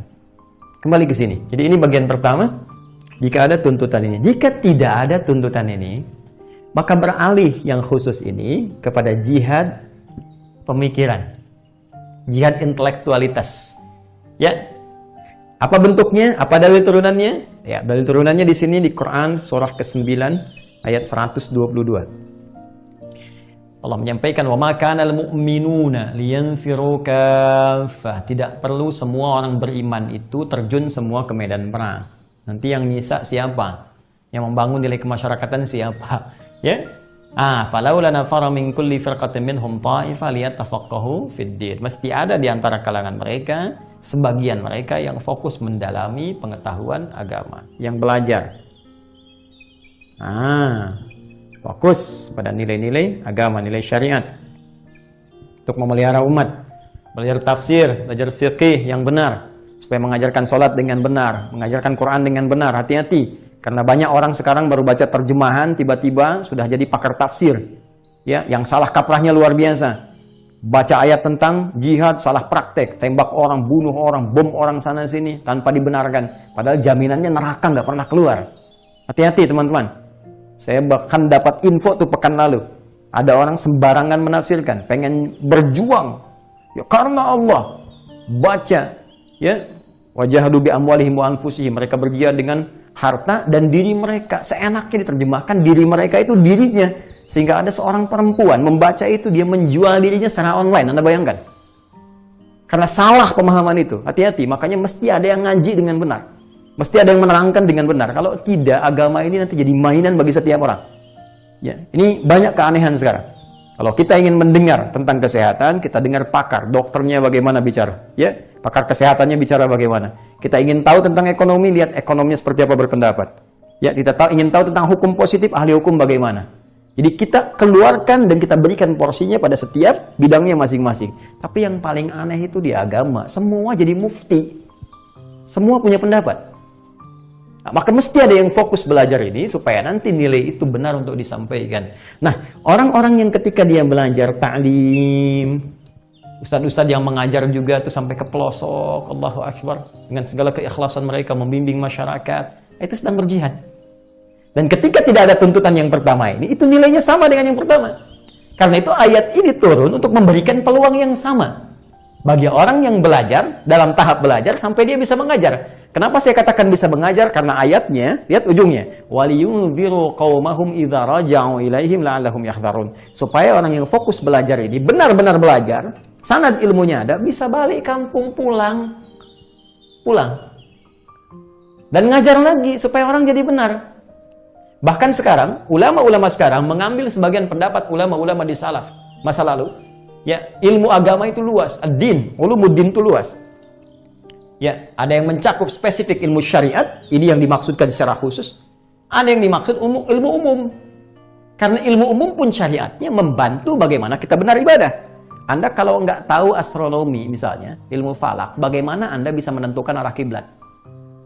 Bagaimana bisa menetapkan awal Ramadan? Idul Fitri, Idul Adha.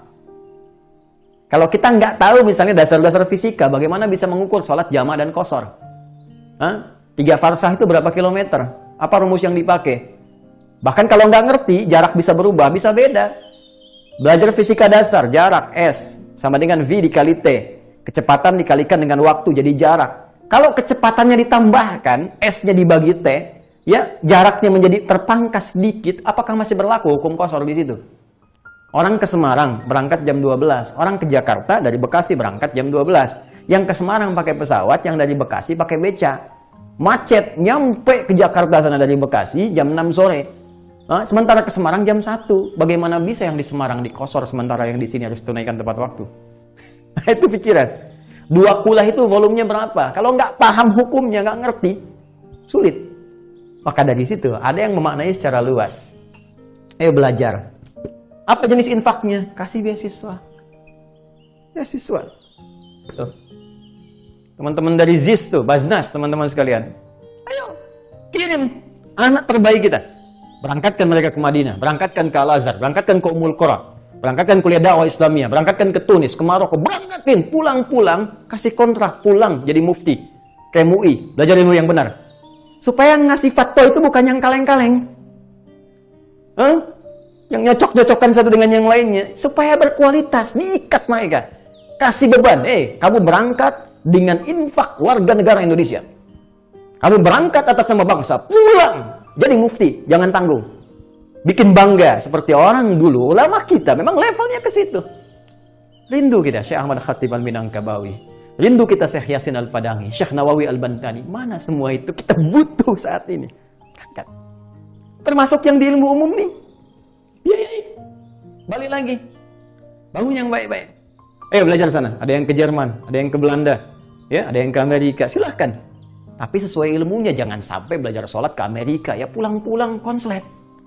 Semua agama sama, menuju pada Tuhan yang sama, cuman caranya beda-beda. Ya, Anda belajar apa di sana, Stephen? Ya, Anda belajar yang benar-benar saja lah ke sana, ke Jerman, belajar tentang misalnya aerodinamika. Pulang-pulang bikin pesawat, rancang yang bagus. Negara kita negara kepulauan, teman-teman sekalian. Yang paling efektif. Kalau kita nggak punya kapal terbang pun untuk keluar, kita gunakan di dalam saja. Anda bayangkan 13.677 pulau. Belum termasuk Pulau Gadung, Pulau Gebang. Itu kalau kita pakai domestik saja, berapa keuntungannya? Saya bayangkan nggak? Pernah riset nggak? Belajar ke Belanda tentang pengairan tuh. Kita kan negara maritim. Bayangkan 6 selat di dunia, 4-nya di Indonesia. Kita perkuat. Kasih beasiswa. Balik lagi. Bangun bangsa ini. Bangsa besar. Bangsa luar biasa. Bangsa dengan sumber daya yang sangat luar biasa. Bangsa yang sumber daya manusianya bahkan pintar-pintar. Jangan pernah merasa rendah jadi orang Indonesia. Mesti bangga. Saya katakan pada warga negara Indonesia, dimanapun Anda berada, termasuk yang terhubung Anda berada di luar negeri, tunjukkan kita bangsa hebat, bangsa besar, bangsa pintar. Saya beri contoh kepada Anda. Orang Indonesia itu diberikan dari satu saja, rezeki lisan, kemampuan lisannya, itu sangat fleksibel digunakan untuk belajar bahasa apapun. Orang Indonesia bicara bahasa Inggris, kayak orang Inggris. Where have you been? Yeah, how are you doing? Oh, mirip banget. Bicara bahasa Arab, kayak orang Arab. Kif halak ya akhi? Wen masih, Masya Allah. Jadi bahasa apapun mirip. Ya kalau mungkin bicara di radio itu nggak kelihatan orangnya, orang akan menduga ini orang ini orang ini orang itu. Nikmat. Dan kepintarannya luar biasa. Jadi syukuri, ini buktikan. Dan bagaimana support itu bisa dilakukan? Ini mekanismenya bangun. Ini karena itu demi Allah saya katakan ajaran Quran itu kalau dipraktekkan dengan benar, makmur kita. Makmur. Makanya banyak ajaran Quran itu kemudian dikutip, dibawa jadi nilai, dipraktekkan di kehidupan orang-orang bahkan di barat. Ada yang sampai ke timur jauh, sampai ke Jepang, sampai kemana. Itu nilainya itu kalau dilihat, itu semuanya itu sesuai. Ya, sesuai nilai-nilai kebaikannya. Karena memang historinya dulu begitu. Ketika maju Islam di Spanyol, banyak orang belajar, dibawalah nilainya ke sana. Walaupun mungkin sekarang tidak dikatakan itu diambil dari nilai-nilai keislaman. Tapi fair, sepanjang orang mau belajar silakan saja. Kalau mau menyalahkan, kembali kepada diri kita sendiri. Kenapa kita nggak riset dan kita amalkan? Tapi cukup. Mencari kesalahan tidak memberi solusi. Kebangkitan, itu yang kita inginkan. Bangkit menjadi orang hebat. Bangkit menjadi orang baik. Bangkit imannya menjadi orang paling mulia di hadapan Allah Subhanahu wa Ta'ala. Jelas? Oke, nah ini yang khusus teman-teman. Ada yang umum. Nah, kalau yang khusus ini dua suasananya. Kalau yang umum, infak secara umum. Tapi kalau Anda ingin cari lagi dari yang umum ini, yang prioritas siapa? Ya, mungkin kan umum banyak. Anda mau infak, ya masjid banyak, fisabilillah, boleh. Ada taklim di masjid, buat bangun masjid, ada kekurangan dana, silahkan.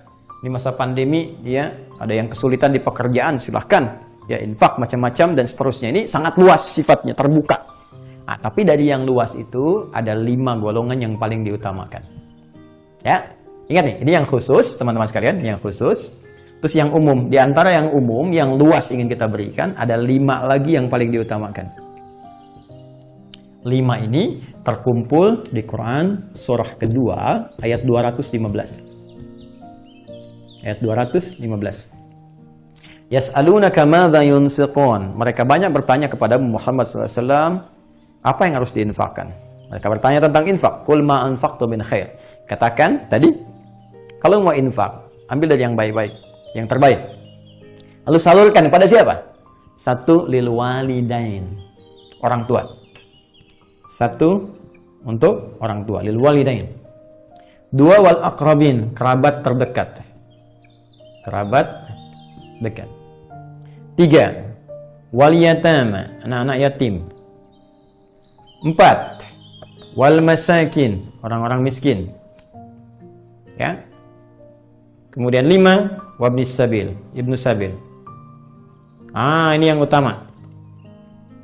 Yang lain boleh, silakan.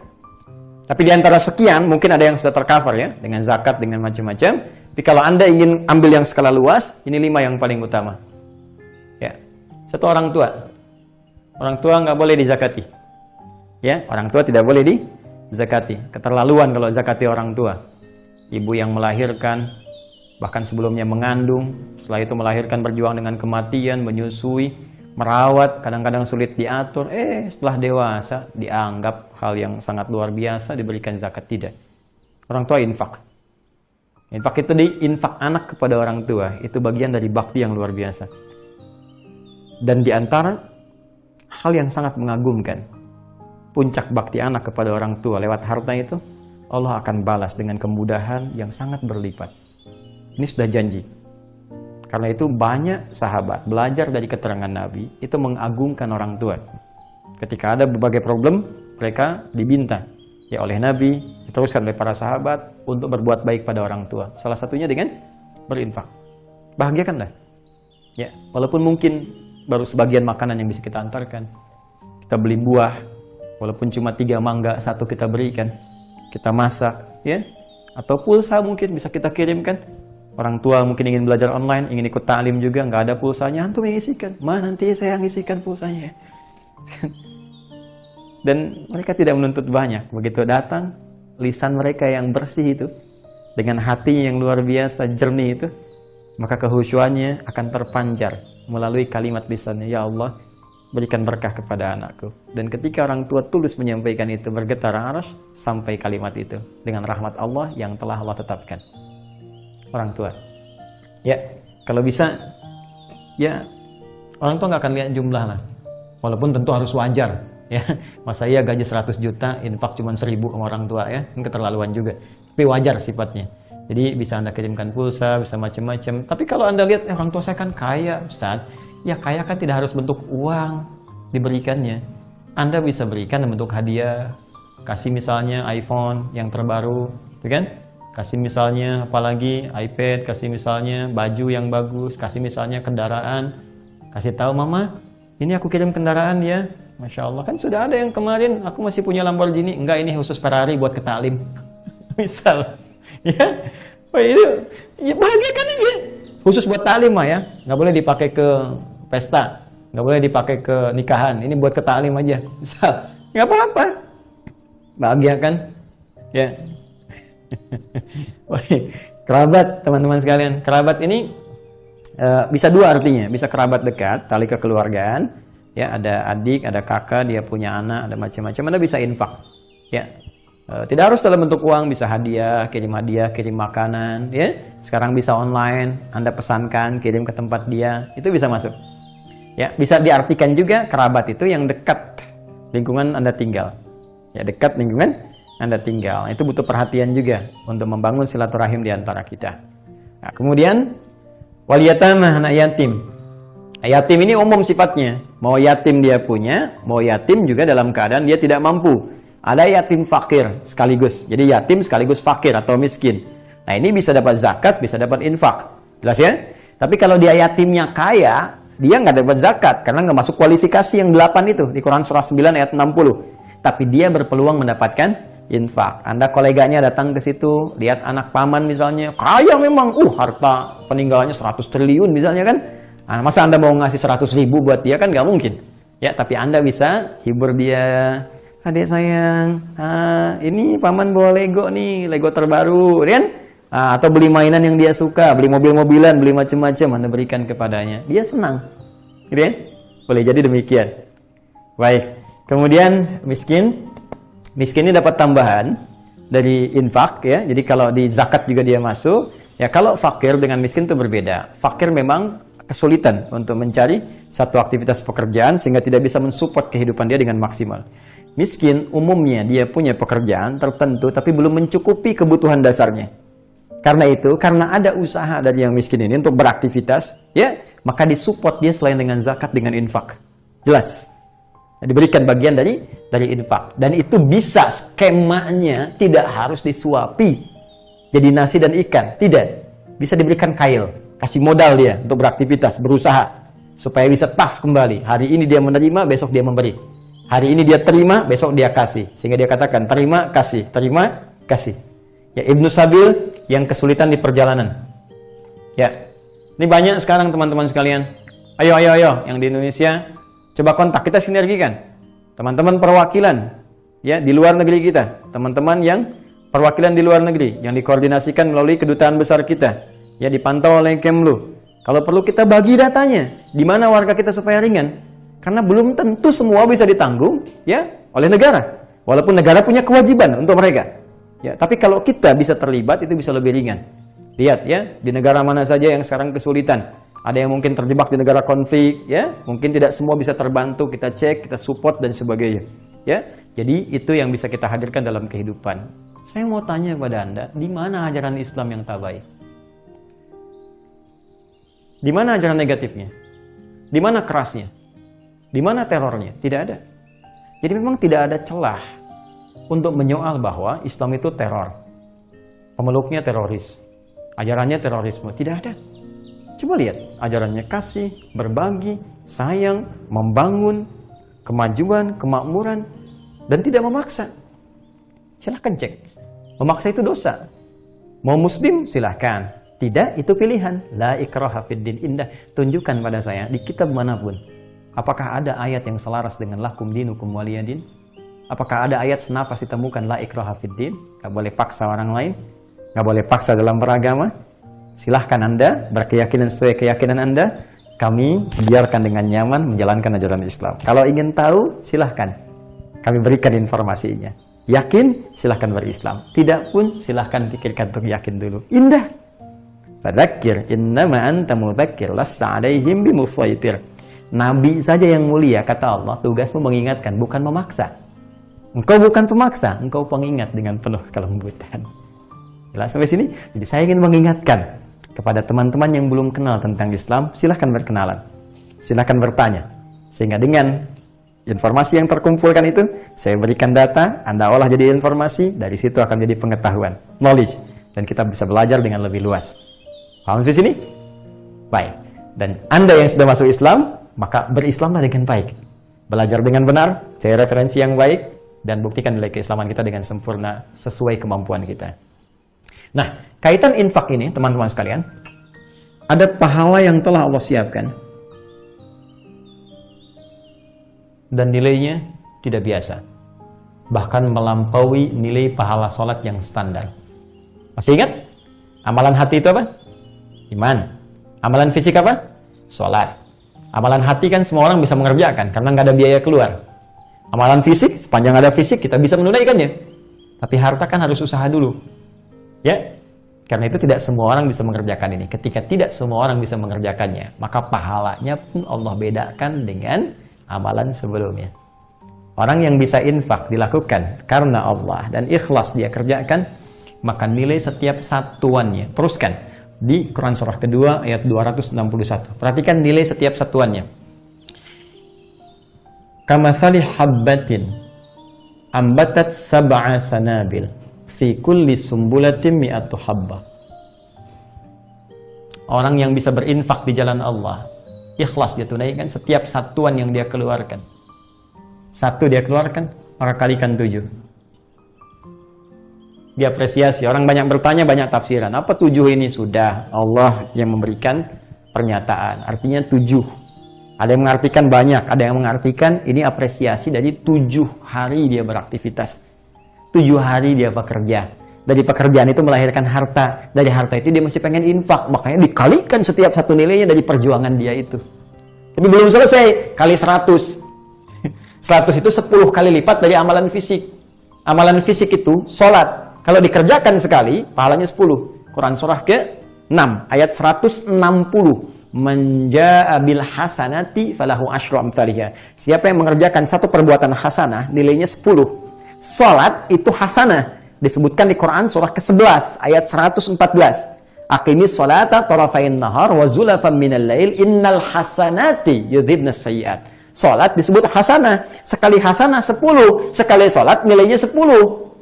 Infak amalan harta. Dia memang sholat dan bekerja juga. Begitu dia dapatkan hartanya, dia infak, dia keluarkan. Diberikan 10 kali lipat dari amalan fisik biasa. Maka 10 kali 10, 100. Awas. Kalau ngajinya 1-2 kitab mungkin nggak sampai. Tapi kalau kita kaji kedalamannya, insya Allah kita dapatkan informasinya. Jadi diapresiasi perjuangan dia dalam mencari harta itu. Ya, mungkin dia banting Ya bukan cuman banting tulang sakit itu kan. Banting keringat, banting waktu, banting perjuangan 7 kali dalam sehari, dia dapat 10 kali lipat dari amalan fisik, kali 100. Maka nilainya 700 kali lipat. Bentuk pahala. Jangan selalu diartikan balik. Jadi ngukur-ngukur, infak 1000 pengen balik 700.000. Ya belum tentu nilainya dalam bentuk uang. Mungkin kesehatan, mungkin kebahagiaan. Kalau sakit keluar uang 700.000, dirawat oleh Allah. Atau yang spesifik pahala nilainya. Jadi ngitungnya bukan begini, 1, 2, 3, 4, 5, 6 terus sampai 10 terlalu sedikit. Ya, kalau ngambil di hadis Muslim saja, orang yang ke masjid, baru masuk masjid, belum ngapa-ngapain, niatnya pengen ibadah 25, 1 ke 2 500 tahun, 2 ke 3 500 tahun, ya, 3 ke 4 500 tahun. Sekarang dapat pahala 700. Kalau kita kalikan dengan konsep dasar tadi berapa dapat banyaknya? Ini standar minimal. Standar minimal 700 kali lipat. Maksimalnya berapa? Teruskan, ayatnya belum selesai. Ini banyak di antara sebagian kawan hanya berhenti sampai di sini, belum selesai ayatnya teman-teman. Penghujung ayatnya Allah berfirman, "Wallahu yudha'ifu liman yasha' wallahu wasi'un 'alim." Wallahu yudha'ifu liman yasha'. Dha'afa, ingat lihat ayatnya pakai alif. Yudha'ifu, ada yudha'ifu pakai tasydid, ada yudha'ifu, beda. Kalau pakai tasydid itu banyak berlipat tapi masih bisa dihitung. Ya, misal gini nih. Ba'id al-qalam anni, tolong jauhkan spidol ini dari saya. Anda jauhkan sampai agak ke ujung, saya masih lihat. Terbatas. Tapi kalau pakai alif, ba'id al-qalam anni, jauhkan sampai saya nggak lihat sejauh-jauhnya. Sejauh-jauhnya. Bayangkan. Ya, baca iftitah kan? Allahumma ba'id baini, pakai alif kan? Bukan pakai tasdid. Ya, Allahumma ba'id baini wa baina khataaya kama ba'adta bainal masyriqi wal maghrib. Ya Allah, aku merasa banyak dosa dalam hidup sampai salat ini. Ya Allah, aku sadar aku pelaku maksiat. Tapi dengan rahmat-Mu aku mohon ya Allah ampuni saya. Jauhkan saya dengan kesalahan yang aku buat sejauh-jauhnya ya Allah. Sejauh timur dan barat yang tidak pernah bertemu. Jauhkan dariku, khususnya saat aku kembali kepadamu ya Allah. Jangan perlihatkan kepadaku, jauhkan sejauh-jauhnya. Sebagaimana engkau tahukan timur dan barat. Karena nanti setiap berbuat baik ditampakkan, setiap berbuat buruk ditampakkan. May ya'mal mithqala dzarratin khairan yarah, wa may ya'mal mithqala dzarratin syarran yarah. Dia minta dijauhkan sejauh-jauhnya. Jadi banyak jauh tak nampak. Dalam konteks pahala, kalau pakai alif, yudha'ifu artinya banyak sebanyak-banyaknya di luar batas hitungan. Karena itu, sebagian menyimpulkan begini, orang yang infak tanpa hitungan, maka dia akan diberikan pahala tak terhingga, tanpa hitung. Tapi orang yang berusaha menghitung amalannya, walaupun dibenarkan, maka ia akan diberikan sesuai hitungannya. Wallahu wasi'un, Allah maha luas pemberiannya, gak pernah bisa terukur. Alim, maha tahu siapa yang berinfak dengan ketulusan, dengan kriteria yang dimaksudkan. Oh, lihat ya. Nilainya dapat, janji pahalanya sudah diberikan, yang ngasih janji Allah, statementnya jelas di Quran surah 3 ayat 9, innallaha la yukhliful mi'ad, Allah nggak mungkin mengingkari janji. Manusia beda. Kau yang berjanji, kau yang mengingkari.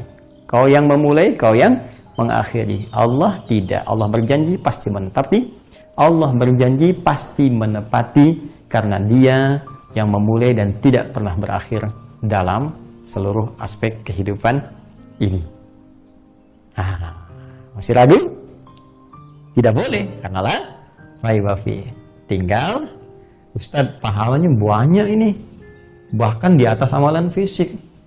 Terus surganya kemana ini? Kan mesti spesial juga Ustadz, ya? Ini pahala luar biasa, masa surganya surga yang biasa? Di sini pentingnya kita menguraikan bagian yang terakhir. Surga apa yang disiapkan oleh Allah, seperti apa kenikmatannya bagi orang yang spesial, bukan hanya sholat, bukan hanya menjaga iman di hatinya, tapi juga bisa berinfak. Nah, informasi surga itu kita akan dapatkan di pertemuan berikutnya, insya Allah, ya. Supaya pelan-pelan dulu, terukur dengan baik, dan mudah untuk diamalkan dalam kehidupan kita. Nah, izinkan saya, teman-teman sekalian, memberikan sebuah kesimpulan dari pembahasan malam ini. Allah memiliki rasa cinta yang dalam pada setiap hambanya. Kecintaan itu menjadikan Allah selalu menginginkan hambanya hidup bahagia. Mudah mengalami setiap persoalan. Mudah dalam mengatasi setiap problematika kehidupan. damai dalam kehidupannya, dan bisa mendapatkan segala keringanan dari aktivitas kehidupan yang dijalani. Dapat pengetahuan berlimpah, sejahtera dalam kehidupannya. Dan semua itu Allah telah janjikan jika hambanya mampu menjadi pribadi yang bertakwa. Untuk menjadi takwa ini, Allah berikan petunjuk di Al-Quran. Dan dijelaskan di dalam Al-Quran surah Al-Baqarah dari ayat kedua sampai kelimanya, bahwa menjadi takwa butuh instrumen. Yang pertama adalah kemampuan meningkatkan iman kita dengan dasar keyakinan kuat kepada Allah tanpa ragu, sehingga ukurannya terasa ketenangan dalam jiwa. Kedua, ada pembuktian dari keyakinan tadi dengan meningkatkan amalan fisik berupa sholat yang paling pokok, sehingga punya kecintaan kepada ibadah ini dan diwujudkan dengan tambahan berupa amalan sunnah. Kemudian yang ketiga, dia berusaha memaksimalkan potensi pemberian Allah dengan berinfak dari setiap harta yang Allah titipkan kepadanya. Maka ia keluarkan karena Allah Subhanahu wa Ta'ala, baik dalam konteks perjuangan fisik, dalam konteks perjuangan fikiran, atau dalam konteks muamalah yang lebih luas dalam kehidupan. Amalan-amalan ini mendapatkan balasan dari Allah dengan pemberian yang tidak biasa. Terkhusus infak, Allah akan gandakan sampai 700 kali lipat dengan balasan standar atau tak berhingga bagi hamba yang tidak pernah berhitung dalam infaknya. Demikian yang telah kita uraikan. Kabar gembira ingin saya sampaikan bahwa insya Allah dalam edisi kita Al-Hidayat Official akan menampilkan beberapa program-program yang akan dimulai insya Allah di Senin yang akan datang. Ya, juga nanti tambahan-tambahan di hari-hari biasa. Ada nanti yang disebut dengan pertanda. Pernah tahukah Anda? Ya, dan ada beberapa yang spesial yang bisa kita dapatkan nanti. Ada lagi sitama, ya, serupa tapi tak sama. Nanti kita juga akan lihat apa sebetulnya itu, ya. Kita akan dapatkan, mudah-mudahan menambah wawasan dan mengisi hari-hari kita dengan banyak pengetahuan bersumber dari Al-Quran dan Sunnah Rasulullah SAW. Kita bermohon pada Allah, semoga Allah segera mengangkat wabah COVID-19, tentunya dengan ikhtiar kita, kesungguhan kita, dan munajat kita kepada Allah Subhanahu wa Ta'ala. Kita bermohon semoga kita dipersatukan dalam kebaikan, dijauhkan dari perpecahan, dimakmurkan kehidupan berbangsa bernegara kita, dan diberikan hidayah oleh Allah supaya kita benar dalam menjalani aktivitas dan berpulang dalam keadaan husnul khatimah. Dan tentunya kita berdoa semoga guru-guru kita diikhlaskan oleh Allah Subhanahu wa Ta'ala, dimuliakan kehidupannya, dan diberi jalan untuk menyampaikan ilmu dengan benar. Dan pun demikian, kita diberi petunjuk untuk meningkatkan kualitas diri kita sehingga mampu menjadi lebih baik dan meningkat kualitas kita menjadi hamba yang bertakwa di hadapan Allah Subhanahu wa Ta'ala. Terakhir, sebelum saya tutup, banyak pertanyaan, Ustaz, bagaimana status mushaf ini? Taisir, sudah jadi atau belum? Anda bersabar ya. Saya katakan kepada Anda dalam setiap kesempatan, ini sedang proses percetakan. Akhir bulan ini, ya, baru nanti ada yang bisa kita sampaikan kepada Anda. Ini nggak main-main karena ini riset sudah selesai, kemudian riset juga box ini sampai di riset, ya, sampai dalamnya pun di riset, sampai percetakannya pun teman-teman sekalian dari sahabat kita. Ini saya meminta dengan sangat teliti, optimal, sampai nggak boleh mereka tidak dalam keadaan berwudu. Semua berwudu, setiap lembarnya dilihat lagi, selalu istighfar kepada Allah, selalu minta diberi petunjuk, selalu minta berdoa supaya dibenarkan dalam susunan dan sebagainya. Alhamdulillah sudah mulai naik cetak. Tadi saya dapat laporan sudah sampai kepada beberapa puluh halaman, dan insya Allah akhir bulan ini, ya, mudah-mudahan selesai 2000 tahap pertama, bulan depan 4000, bulan depan selanjutnya 4000, 10.000 kita dapatkan. Memang tidak biasa biaya untuk mencetak ini, tapi insya Allah dengan izin Allah kita dapat niatkan untuk bisa menghadirkan ini bagi masyarakat kita. Nanti kalau sudah terkumpul sesi pertama ini, saya akan berikan kepada Anda informasi lanjutan. Dan saya pernah sampaikan, saya tidak menginginkan mushaf ini hanya dikoleksi. Nanti saya akan buat sebuah sistem yang dalam tanda petik memaksa kita bukan sekedar dapat mushafnya, tapi menanamkan mushaf ini ke dalam jiwa kita. Saya akan buat sistem untuk hafalan.